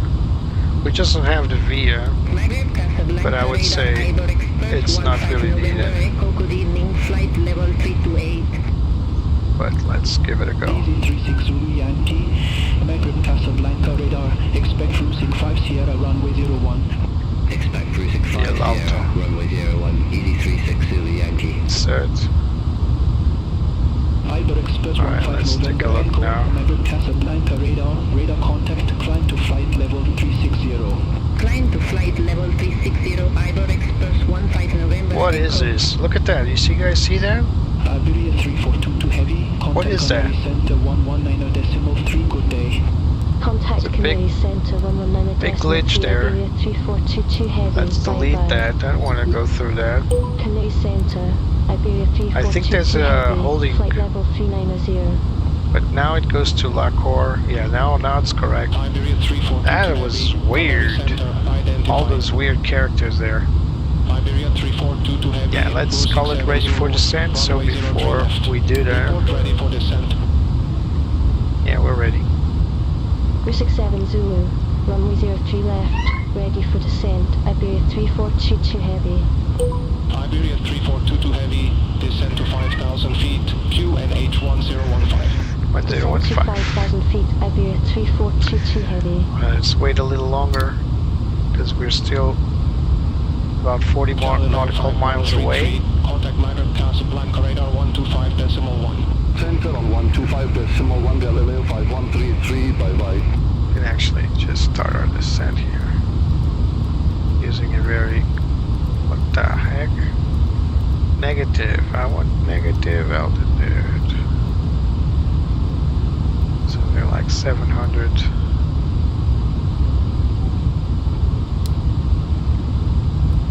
Fueling 57 Lima Bravo, contact Maghreb Casablanca radar 125.1. Have a good evening.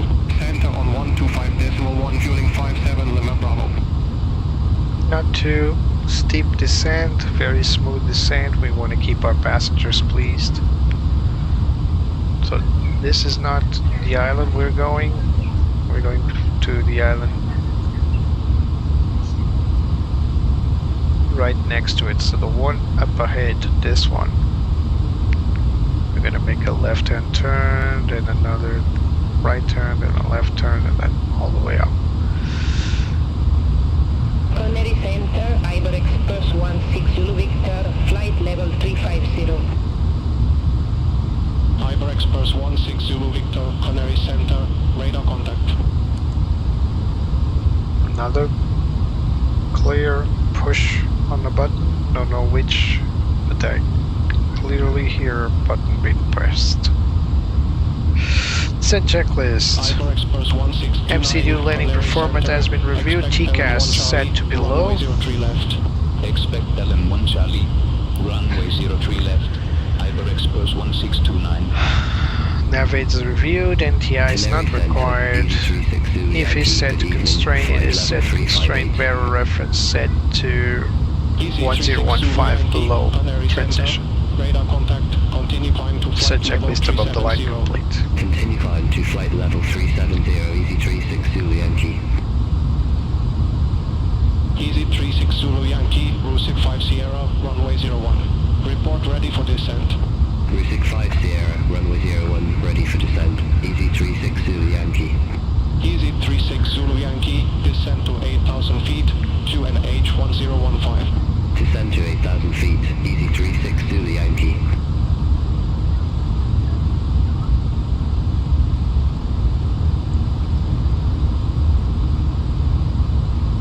Canary Center, Channel 4 Kilo Uniform, descending via Risik 5 Sierra, flight level 322.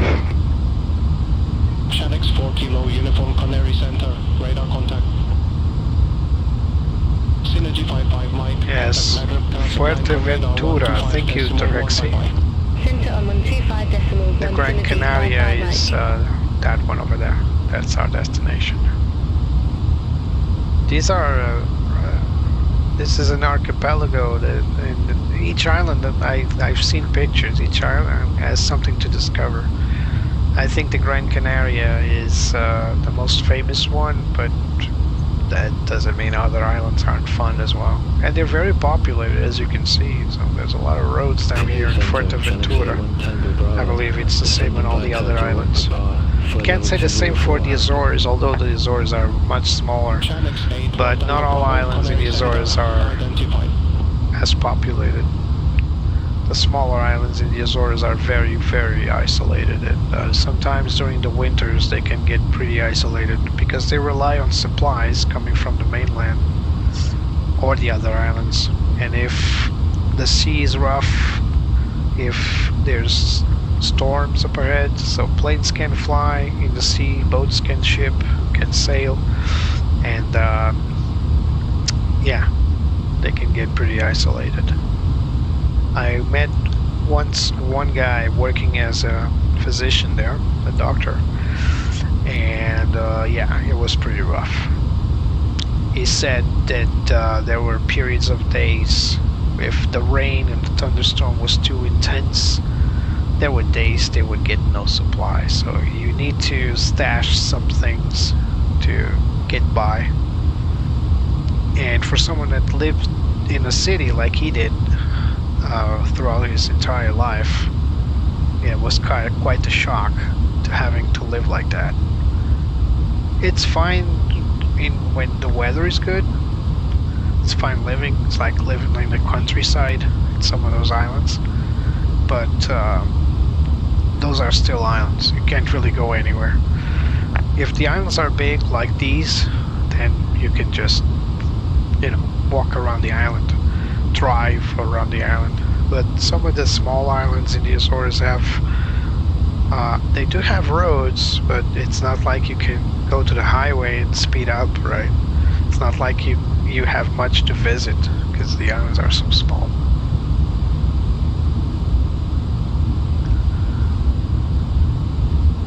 But it's beautiful. I suggest anybody that want to see what beauty can be in a Atlantic island, I would definitely pick the Azores if you can. So I just pressed it back to manage descent so that the plane can pick up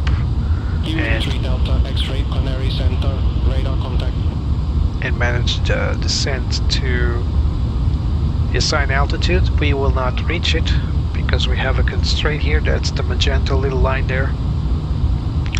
Before we reach Canis, you know, we can come down here to our MCD here,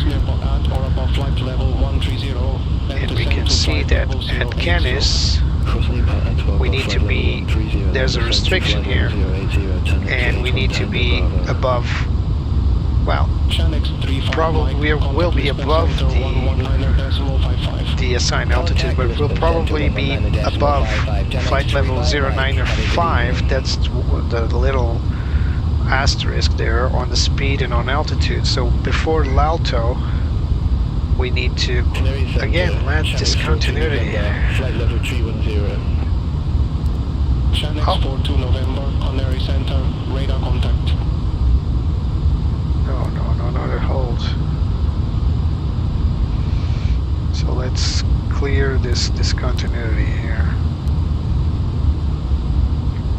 And that will make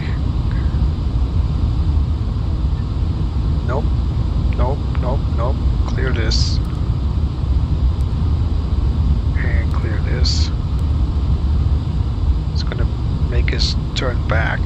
No, let's go direct to Feta then. Shanix 42 November, Canary Center, expect Rusic 5 Sierra, runway 01. Expect Rusic 5 Sierra, runway 01, Shanix 42 The guy wants to go back. We're not gonna let him do that. So we'll go to heading, 16 Zulu Victor, Canary Center, expect turn left, back to later. Expect LM 1 Charlie, runway 03 left, Iber Express 16 Zulu Victor. Canary Center, fueling 1 Tango Alpha, good evening, flight level 350. Fueling 1 And now we're gonna delete this. Radar contact. Ryanair Bravo Oscar, contact Lisbon Center. Or maybe just fly direct to Center on Feta. 119.55, Ryanair Bravo Oscar. Oh, that's a funky thing, but let's do that. It's already flying there. So what happened was there was a discontinuity. I was looking below to this other discontinuity that was here before between the the star and the approach. There's a discontinuity. I thought that was the one that we're referring to, but apparently there was yet another discontinuity before that, and accidentally or not, it had two similar waypoints. This may happen once you go into your arrival and you start changing arrivals. You need to pay good attention to the FMGC, and if there's a duplicate like there was, of course the plane will need to go back. Resume on navigation, Iberia 3422 heavy. So here we go, going back straight to Feta. That's what we're trying to do here. So the ATC noticed that we were still veering off from our assigned route, but we're coming back up.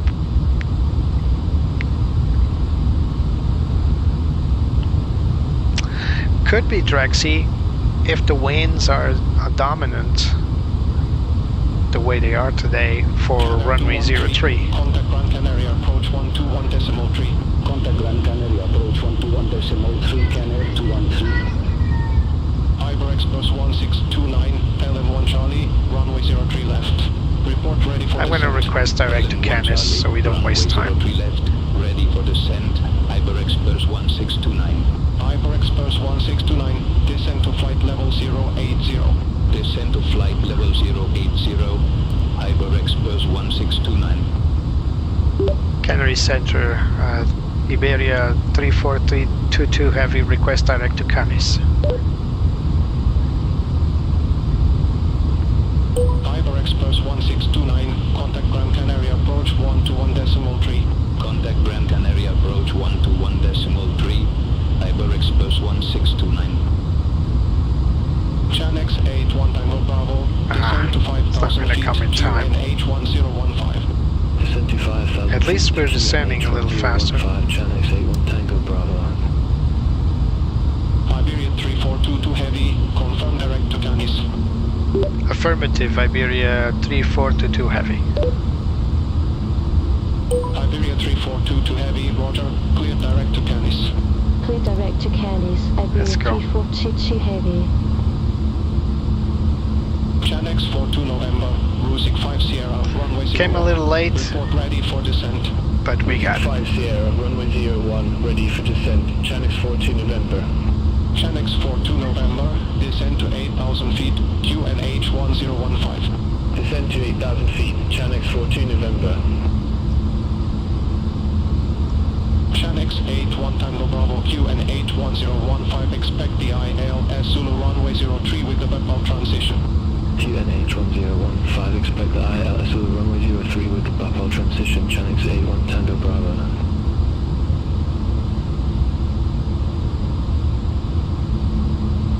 So we need to extend speed brakes, need more drag.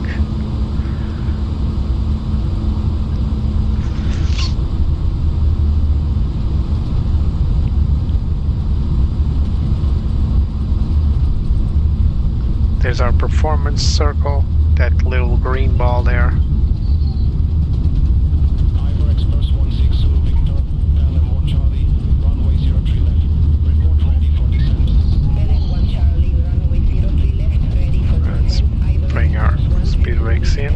Iber Express 16 Zulu Victor, descend to flight level 080. Descend to flight level 080. Oh, plane is having trouble keeping up. Iber Express 16 Zulu Victor, contact Gran Canária approach 121.3. Contact Gran Canária approach 121.3. Iber Express 16 That's a little odd. The plane should nosedive a little bit to keep up with not just the performance but also the airspeed. That's odd, that's very odd. It's not doing a good job with vertical navigation there. And now it's nice, nosediving like crazy, 4,000 feet per minute. It's like overcompensating and it's struggling to keep up. Definitely not a good representation of this procedure here. So we got a few clouds up ahead, nothing serious according to the METAR or METAR. So again, the plane's struggling to stay with the performance descent. It goes nosedive, then accelerates like crazy, then raises the nose to decelerate, but then loses track of the vertical profile. Inibuilds is great at developing aircraft visually, but when it comes to performance, yeah, it's not bad, but it's not great either. What is that guy from Chernobyl said? Not good, not terrible. Fueling 1 Tango Alpha, Canary Center, expect LM 1 Charlie, runway 03 left. That's a good way to explain this. Runway 03 left, fueling 1 Tango Alpha. Inibuilds 340 performance is not great, not terrible.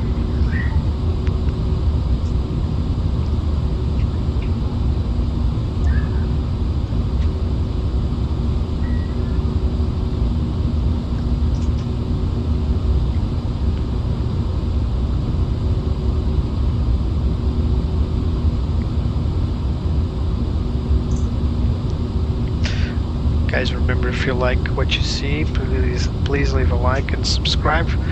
Is the progress bar frozen again? It is frozen again.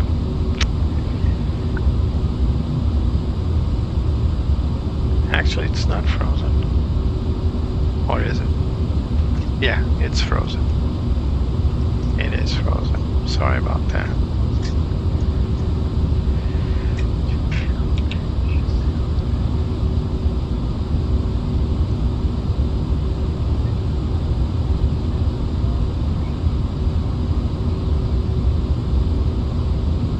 Try again.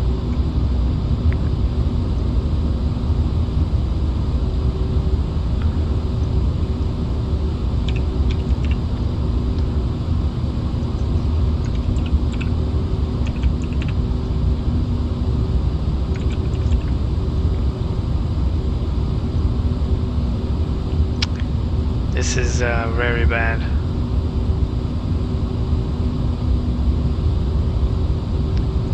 Because I need to keep turning on and off until it works again.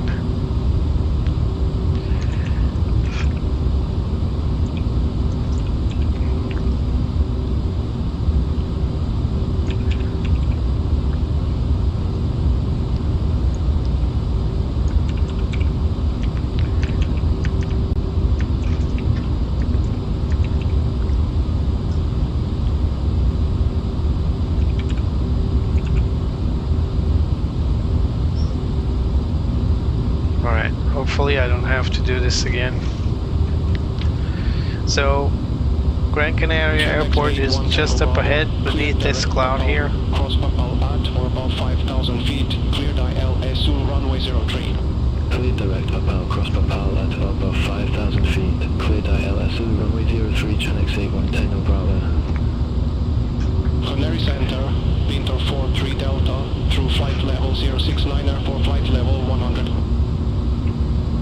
Pinter 43 Delta, Canary Center, identified, continue climb to flight level 100. Continue climb to flight level 100, Pinter 43 3422 Heavy, contact Gran Canária. Let's go for the Canary approach. Contact Gran Canaria approach 121.3, Iberia 3422 Heavy. Gran Canaria approach, Iberia 3422 Heavy. So we're now flying southbound. We have Foxtrot. Iberia 3422 Heavy, Gran Canária approach, QNH 1016, expect the ILS Zulu runway 03 left with the Lotto transition. Alright. QNH 1016, expect the ILS Zulu runway 03 left with Yeah, the to the Lotto transition, Iberia nice. 3422 Heavy. So let's pick up the ATs and update our... Iberia 3422 Heavy, cleared direct Lotto, cross Lotto at or above 5,000 feet, cleared ILS Zulu runway 03 So we're clear for the ILS. Clear direct Lotto, cross Lotto to above We'll do 5,000 just that. feet, cleared ILS Zulu runway 03 left, Iberia 3422 Heavy. Temperature is 20. Fueling 1 Tango Alpha, flight level 325, we have Winds at 010 at 12. QNH 1016, expect the ILS Zulu runway 03 left with the Tomos transition. Alright, let's go for the landing performance. ILS Zulu runway 03 left with the Tomos transition, fueling 1 Tango Alpha.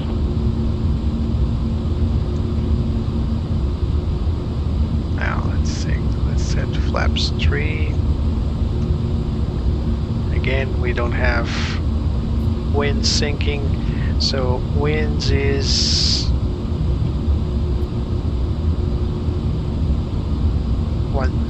010 at 12.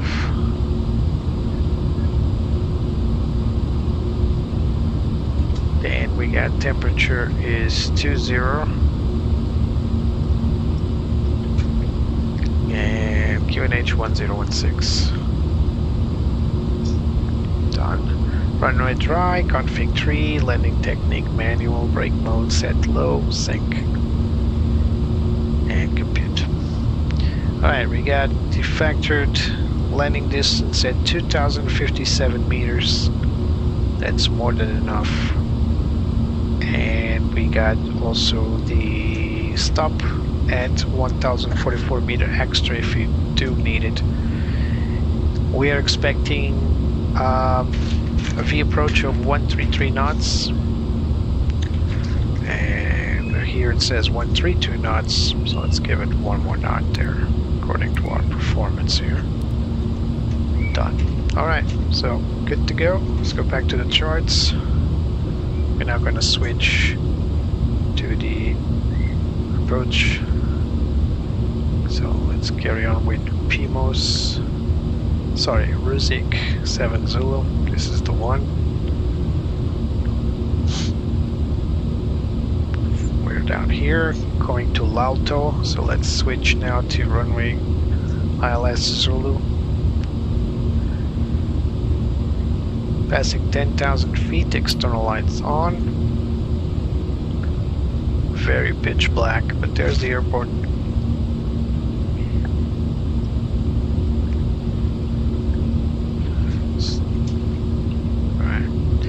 Looks good. We need to confirm that we got the decision height set correctly, 403, that is correct. Alright, so making a left-hand turn now. Still pitch black. It's very eerie, especially if you're not used to flying instruments, not seeing anything outside. It's very hard to trust the instruments as well, but it's absolutely normal.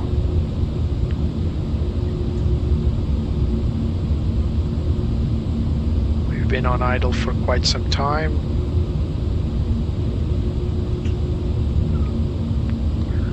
The engines aren't stopped, they're just on the low regime.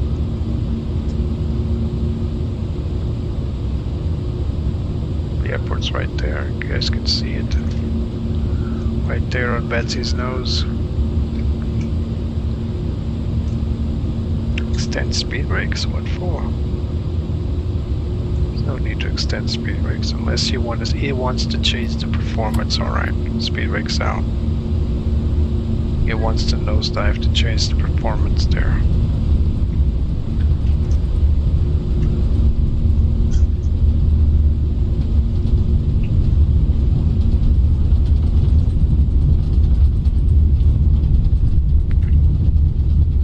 It's weird that we got clearance for the ILS approach so far away. I guess there's no more traffic. We're on the performance. Let's ease it off.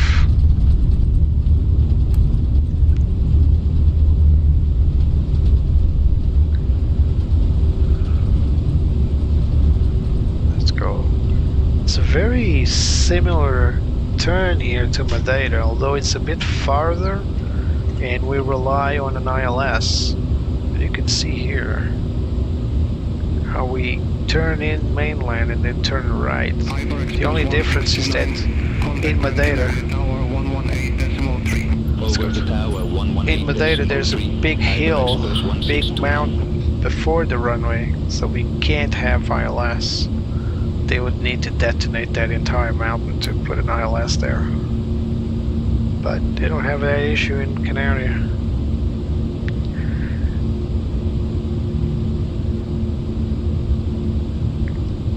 Alright, Trexie, I'm gonna do something for you. I'm gonna give you a daylight landing just for you. How about that? This way you can see your landing in Gran Canária in all its glory. Don't get used to that though. I'll bring it back to nighttime after we land. I just want you to see where you will be landing in 2 weeks. Let's turn on the landing system.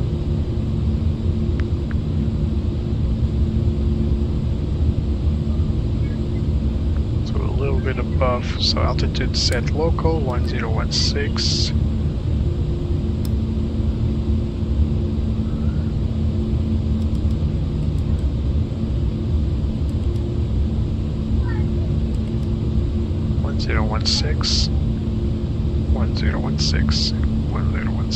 Done. Set and cross-checked.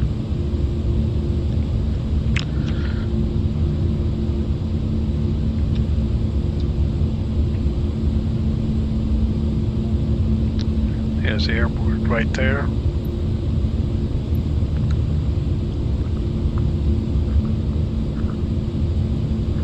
So the descent altitude is 2,500. So we'll keep on descending to 2,500.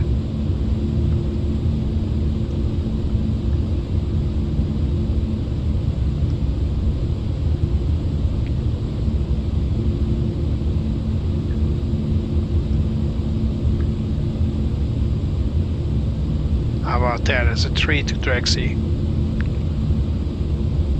If you don't want it, I'll switch back tonight. It's fine with me. I thought you would like to see this during the daytime. Again, it's struggling, so again we extend the speed brakes.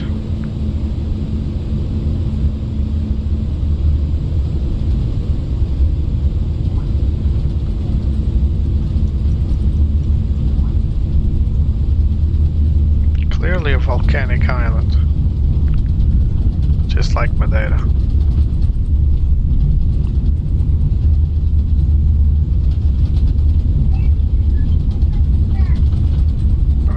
Below the glide slope, that's where you want to be anyway. Speed brakes in.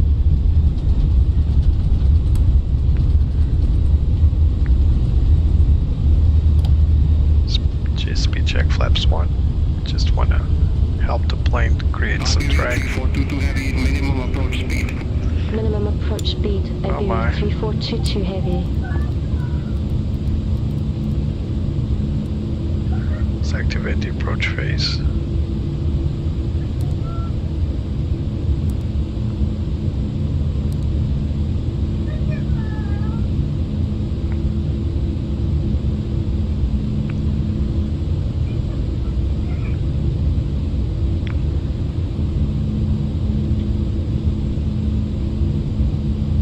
Landing checklist, auto brakes set minimum, set low.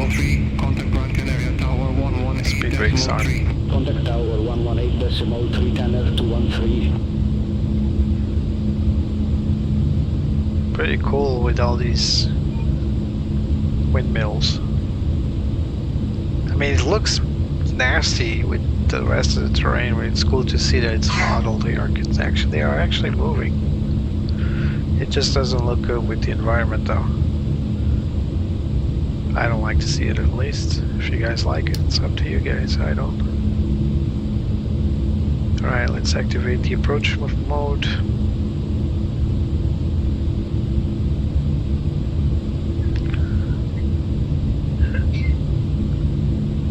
Here comes the localizer. Iberia 3422 heavy. Contact Glide slope star, lock star. Contact Speed check flaps 2. 3 Iberia 3422 heavy. It overshot a little bit. Gran Canária Tower, Iberia 3422 heavy, ILSU runway 03 left. Iberia 3422 heavy, Gran Canária Tower, continue. Roger, 133 Iberia 3422 heavy. Speed check flaps 3. And gear down.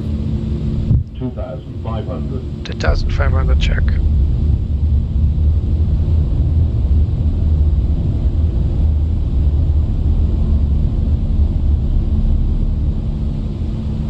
A lot of windmills. Look at that. Doesn't look good. Looks industrial. Look at that. I don't like it. So there's a plane ahead. Oh, there it is. Oh my. This is gonna be a tight one, isn't it?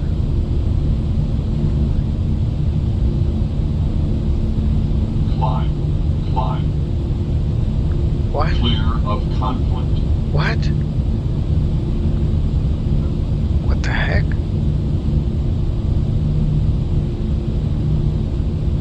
Is that gonna be a go-around for me? Climb. Iberia 3422 heavy. Oh, there it is. 10 degrees, 12 knots, runway 03 left, clear to land. Runway 03 left, cleared to land. Iberia 3422 heavy. So I'm clear to land. Is the plane ahead clear to land as well? Canada 213, wind 010 degrees, 12 knots, runway 03 left, clear to land. Runway 03 It overshot left, me, clear to that's land. why. Canada 213. Clear of conflict. What do I do here? Climb. Where does that traffic come from? Clear of conflict. The plane ahead was cleared, so there you Gran go. Canária Tower, Iber Express 16 Zulu Victor, ILS Zulu runway 03 left. Iber Express 16 Zulu Victor, Gran Canária Tower, continue. Roger, Iber Express 16 Zulu Victor.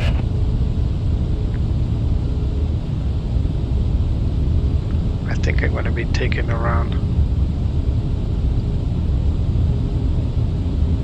So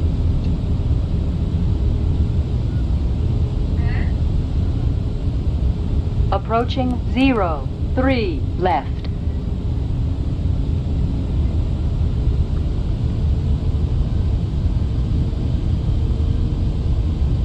well, 500.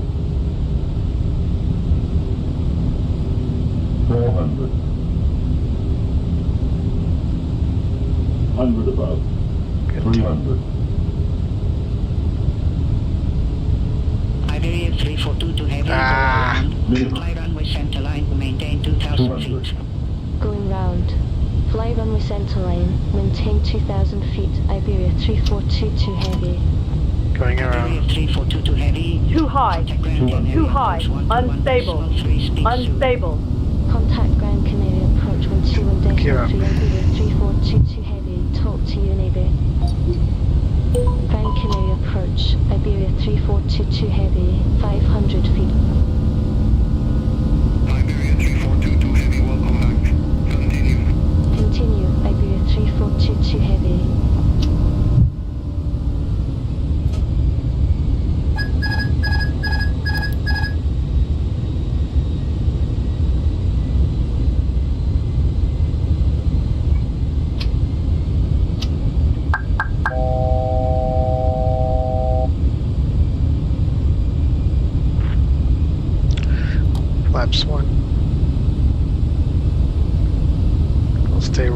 heading for now.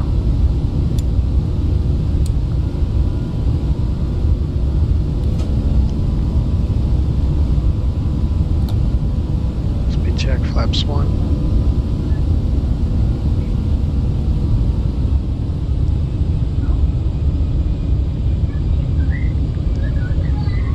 That's what they told us to do. Center line maintain 2000. That's also on the procedures. Although we needed to turn right there, it didn't allow us to do so.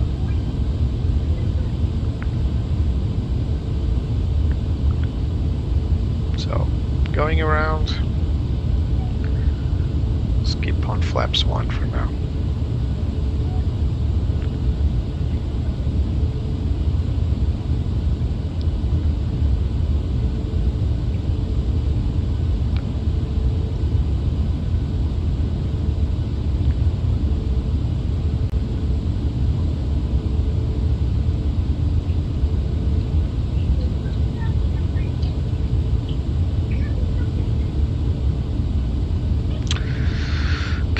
Give us a vector.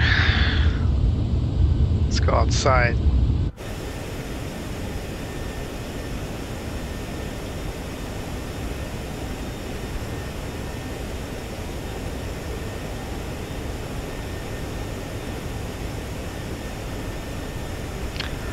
So let's take a look here at the missed approach procedure.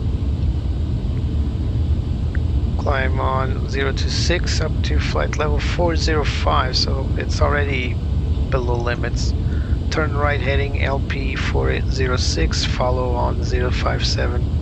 So yeah, the ATC just told us to fly straight and climb to 2000. We're now waiting for further instructions. At some point, if it doesn't reply, I'll need to just turn right on my own fruition. Carry on the missed approach.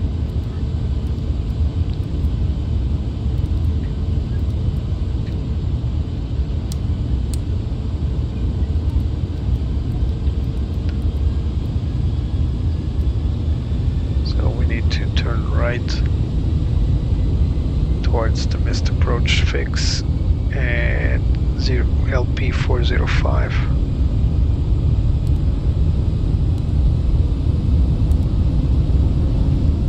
Here it goes. Iberia 342 to heavy, turn left, heading 280. No, I'm not going to do that. Heading 280, Iberia 3422 heavy. Following the procedures here.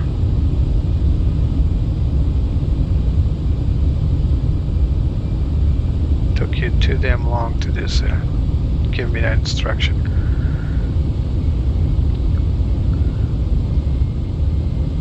Iberia 342 to heavy, turn right, heading 260. Turn right, heading 260, Iberia Actually, it's 3422 3000 heavy. knot.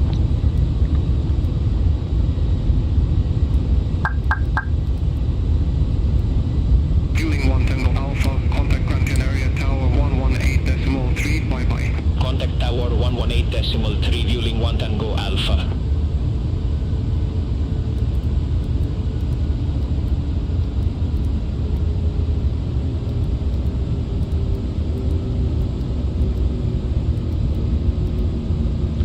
Don't know which one to obey, really.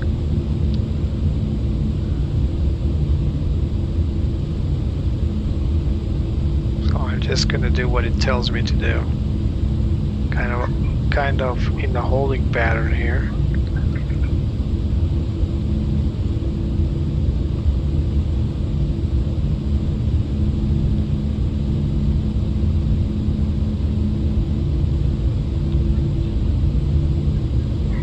I hope it's not going to make me go on a left downwind. That will be over land.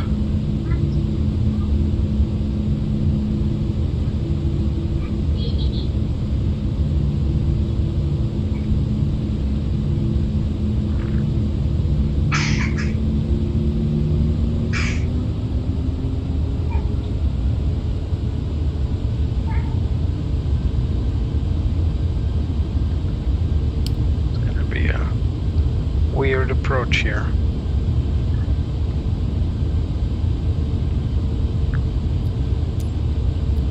Let's go to real time again, because Drex isn't watching.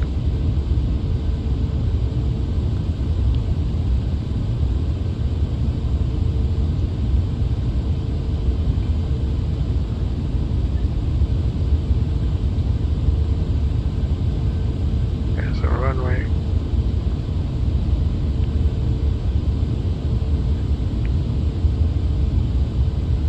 All aircraft be advised, the information Golf now current QNH 1016. 1016, heading cross-check.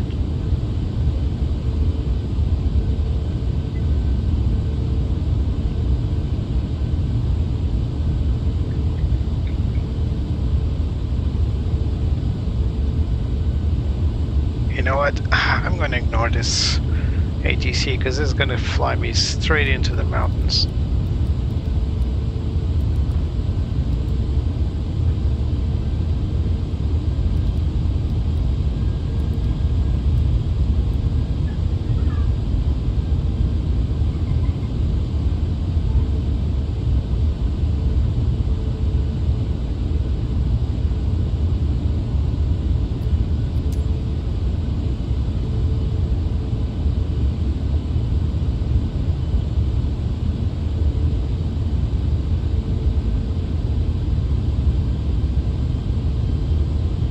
Procedure should be taking me to the left, not the right of the runway. So over the sea, not over land.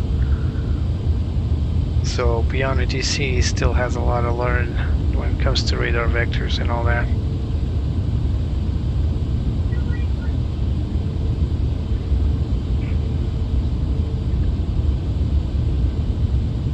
$2,500. So let's tune the tower after we get closer. 118.3. Ignore.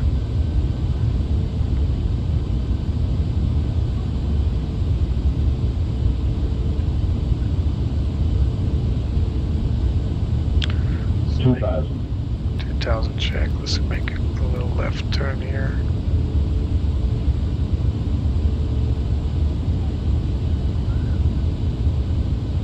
Can you imagine?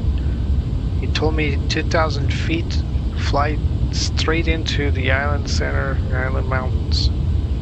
That would be quite suicidal, if you ask me. Alright, let's get our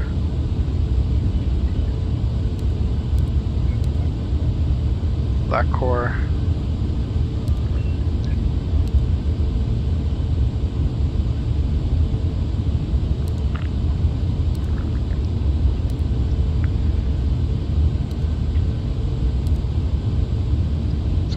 Straight to the runway center line here. 2,000. There it is.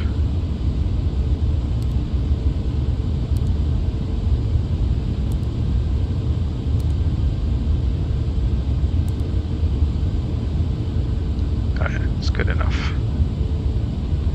There's another plane incoming. We'll let it pass and then make our own turn.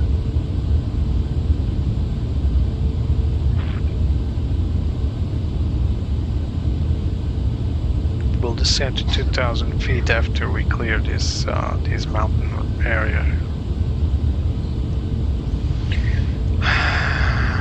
It's been quite a while since I had to perform a go around. This one was a little on the nose.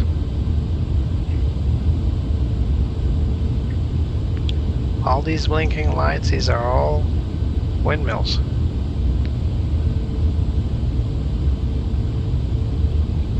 Let's descend to 2,000 feet, 2,500 feet.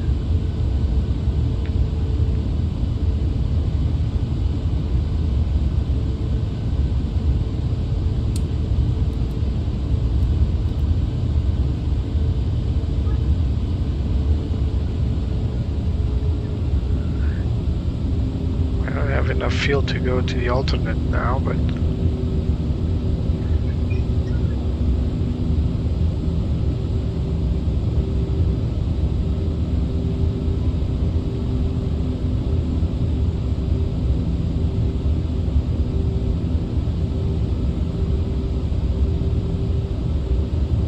windmills, supermarkets. Looks like the Spaniards like they're shopping and they're windmilling.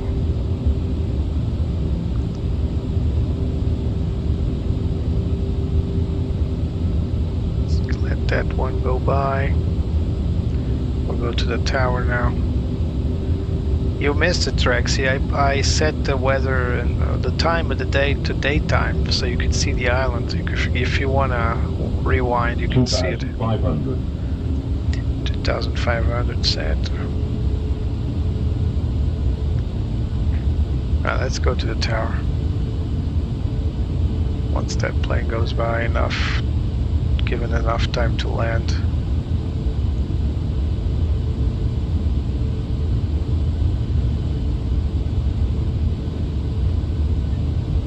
Alright, let's go back.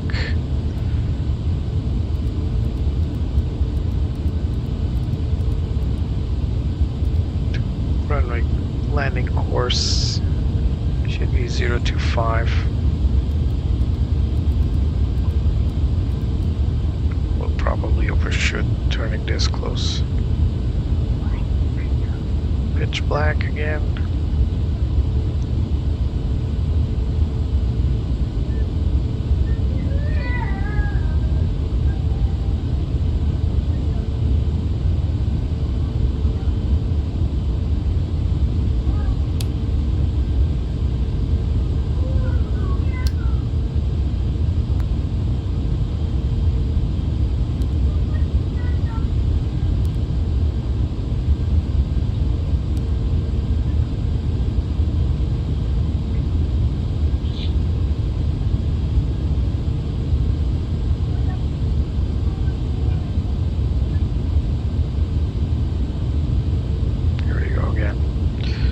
Mode. Armed. Yeah, very much offset.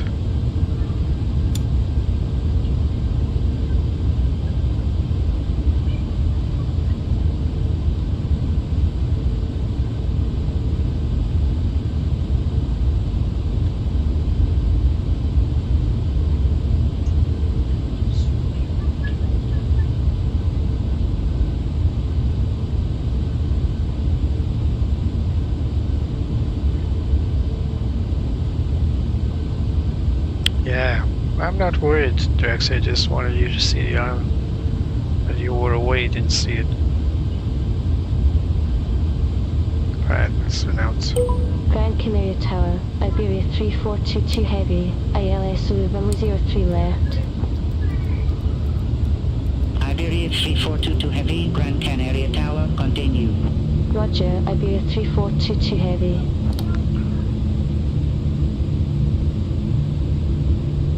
Speed check flaps 2. Second attempt. There's yet another plane landing, but now I'm not taking chances. I'm decelerating way sooner. Gear down.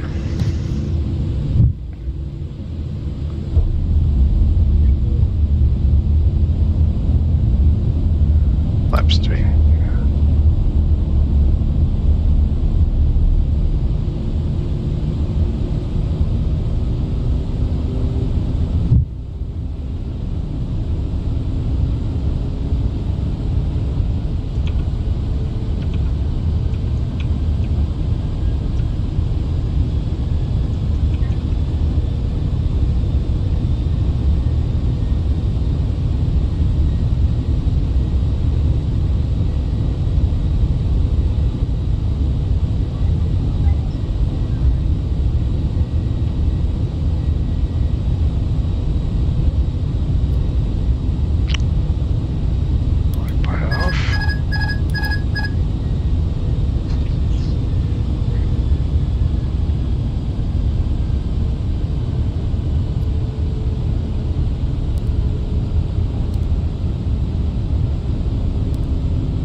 Get clearance to land.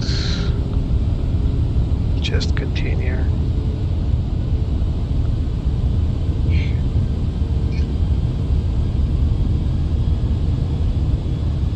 Little low.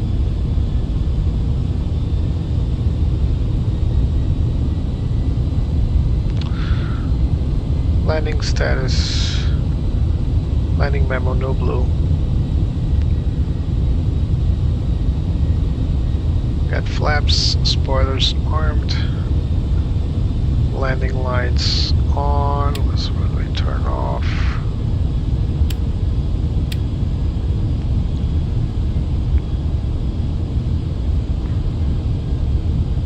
A little high now.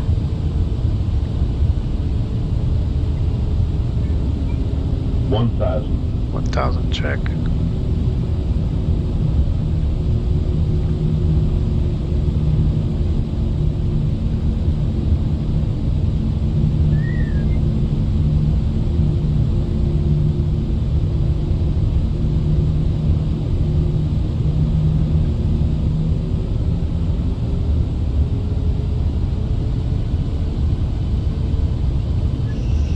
Approaching 03 left. Again.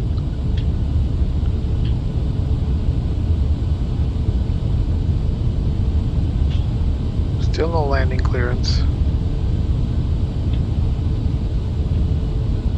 I'm not gonna 500. not gonna go around again. 400. 100 above. 300.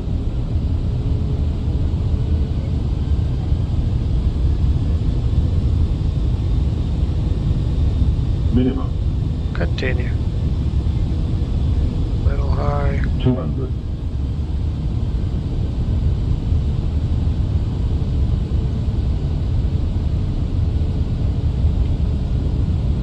100.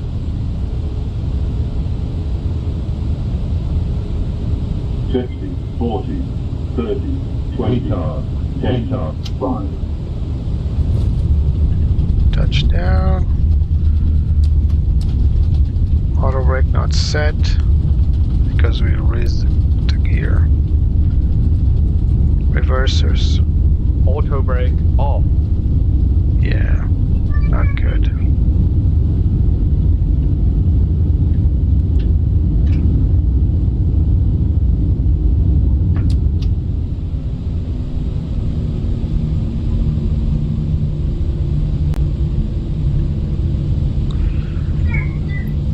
Ground.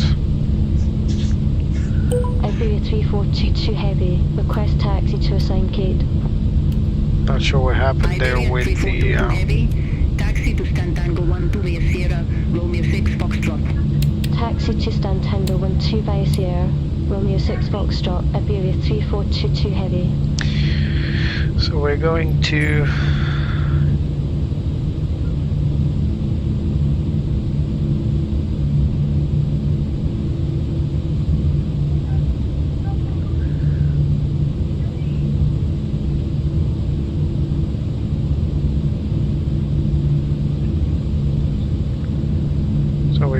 gate Tango 12, so Tango Sierra Romeo. So where's the Tango? Huh.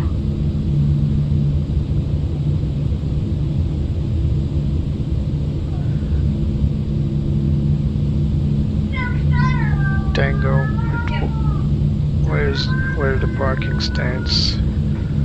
Alright, Tango 12 is right next to the control tower. Oh, right there, alright, so it's just going up ahead. VS Sierra Romeo 6 and Fox.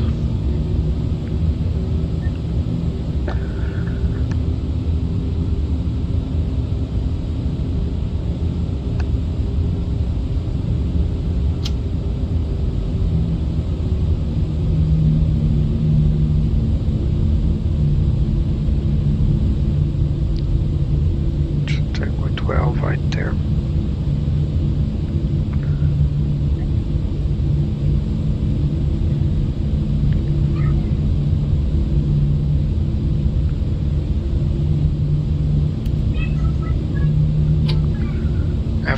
boarding checklist.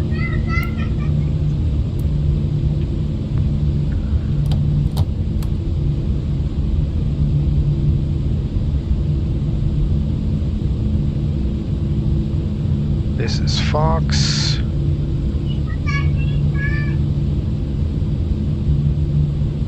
Now let's go for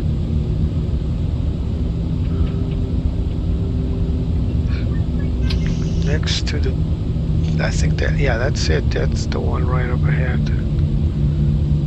Tango 12. There are two pushback tugs there.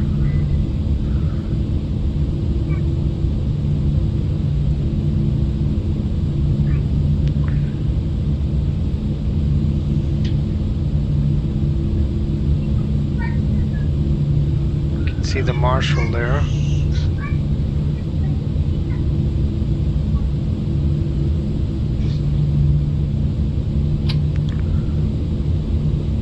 Left.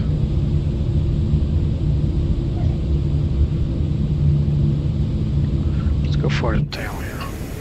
Oh yeah, very much offset.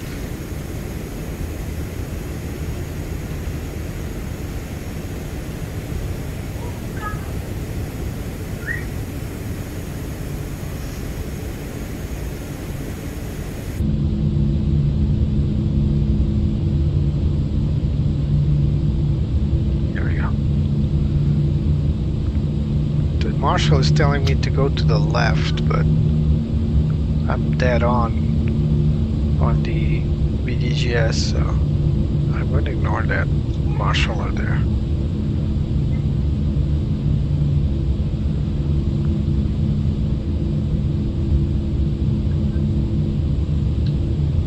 Stop.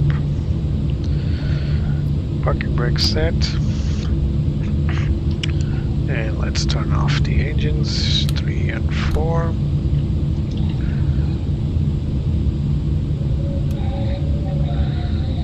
Two and 1.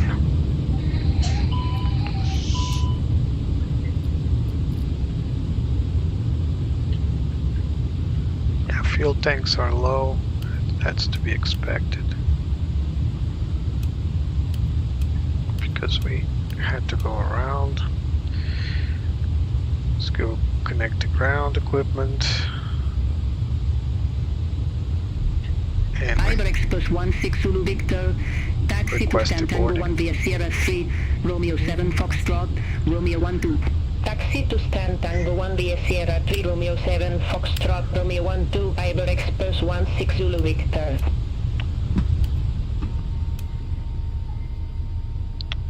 Right. Parking checklist, parking brakes are set, navigates set to off. That guy keeps steering. People, whoever, landing system is off. And the ARC-10 and the ARC-10, NTI is not required. Engine master switches are all off. The fuel pump set off. Beacon off. Seatbelt signs to off. External power is on. Transponder set off. And cockpit door to open. Alright, we're all set.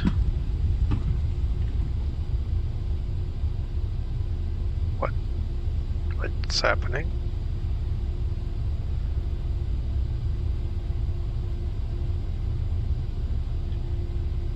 Hello?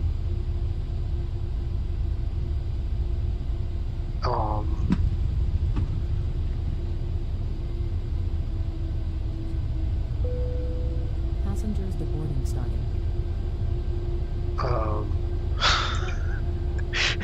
GSX keeps surprising me, and not for the right reasons. Passenger deboarding started, but the jetway disconnected. Do I have an option here?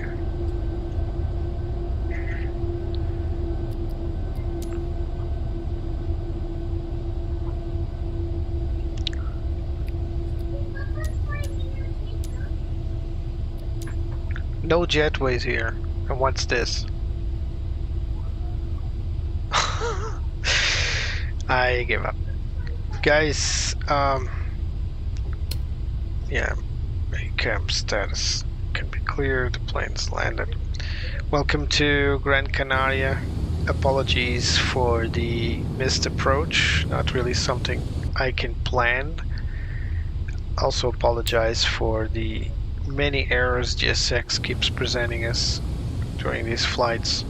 But we got here in one piece, and here we are in Gran Canaria. There's no other airplane around, which is weird.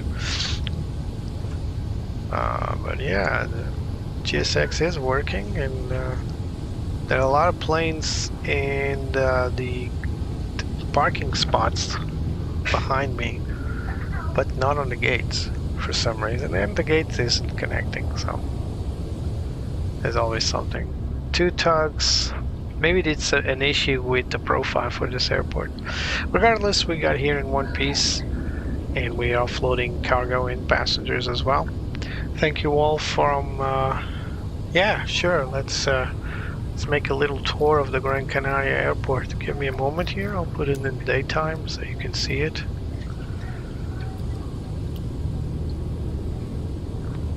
All right, that's good enough. And as you can see, there are a lot of gates, but all aircraft are parked from Canárias on the back.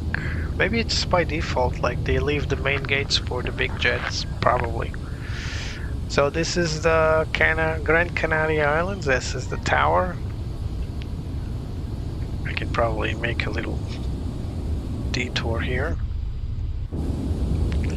Let me pick here a nice. Yeah, this is better. So yeah, a very it's not as beautiful in green as, let's see if I can get a better camera here. It's not as beautiful in green like Madeira Island for sure, but it is still a beautiful island and quite a tourist destination. Yeah, flight was okay-ish. The plane had a little issue here and there with performance. That's to be expected with Inibuilds anyway. GSX acted on the arrival as always. Didn't act that much in the starting airport, but now it's acting. So the jetway isn't connecting, and it's deporting passengers anyway, saying there's no jetway available for some reason. As for the look at this side here, the destination itself is a little weird because so many windmills around the airport, but yeah, looks cool. Looks cool enough for a destination for some vacations. Alpha, taxi to ramp Mike 2 via Sierra 3 Golf. Taxi to ramp Mike 2 via Sierra 3 Golf, fueling 1 Tango Alpha. Oh, there's a Royal Air Morocco there. And Gran Canaria winter and TUI flight. There's another TUI flight there on Iberia, another Air Pinter. And there's also an unidentified ATR down there. I don't know what this plane here is. Anyway, guys, I hope you guys enjoyed the flights. Back to this nostalgic paint job from Iberia A340. Not 747, A340. Hope you guys enjoyed. Remember, if you did enjoy this flight, please leave a like, subscribe to my channel, and if you also would like, there's a Buy Me a Coffee link to help the channel. Currently, the state of Microsoft Flight Simulator 2024 isn't the best. Performance-wise, I was able to fix a lot of things, but yeah, it's still a mess. I'm still seeking a way to make flights without incidents, and it's never easy. It's either the plane not cooperating or the GSX or whatever. something always fails, and it's really miserable because I cannot get anything to work flawlessly like you would expect on any flight you take in real life. That's exactly what I want. I want to concentrate on the systems and getting the flight program correctly and getting there in one piece.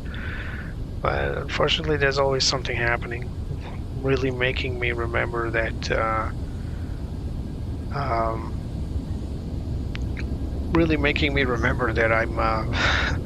I'm flying a simulator. That's a good suggestion, Drexy. I may take that one on you. Let's see. I need to confirm that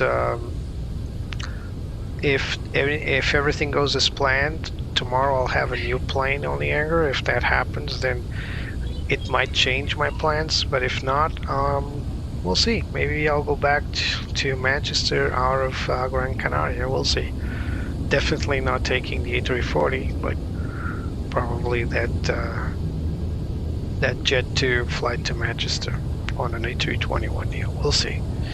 Guys, I'll be seeing you guys next time. Welcome to the Gran Canária, so Canary Islands. Let's get back to real time. This was a flight out of Málaga in Spain to Gran Canária on board the Inibuilds A340. Could have been better, but it is what it is. Hope to see you next time, and until then, you guys take care of yourselves. And let me put some music here so we can enjoy a little music. There we go. So once more, see you next time, and bye bye.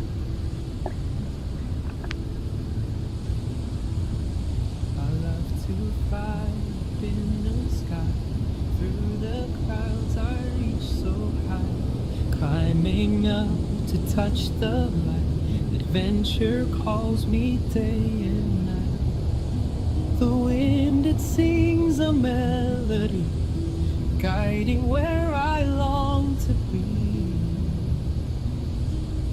I'll spread my wings and chase the sun, no limits when the dream's begun. The world below fades out of sight as I soar into the light.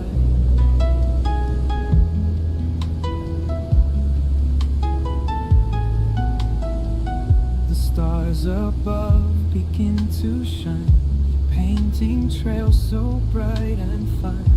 Every turn brings something new, endless skies in brilliant blue. The wind, it sings a melody, guiding where I long to be. I'll spread my wings and chase the sun, no limits when the dream's begun.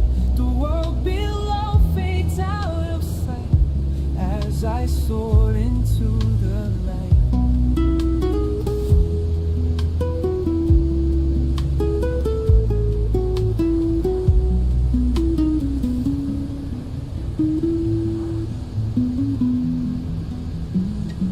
Spread my wings and chase the sun, no limits when the drums beat. The world below fades out of sight as I soar into the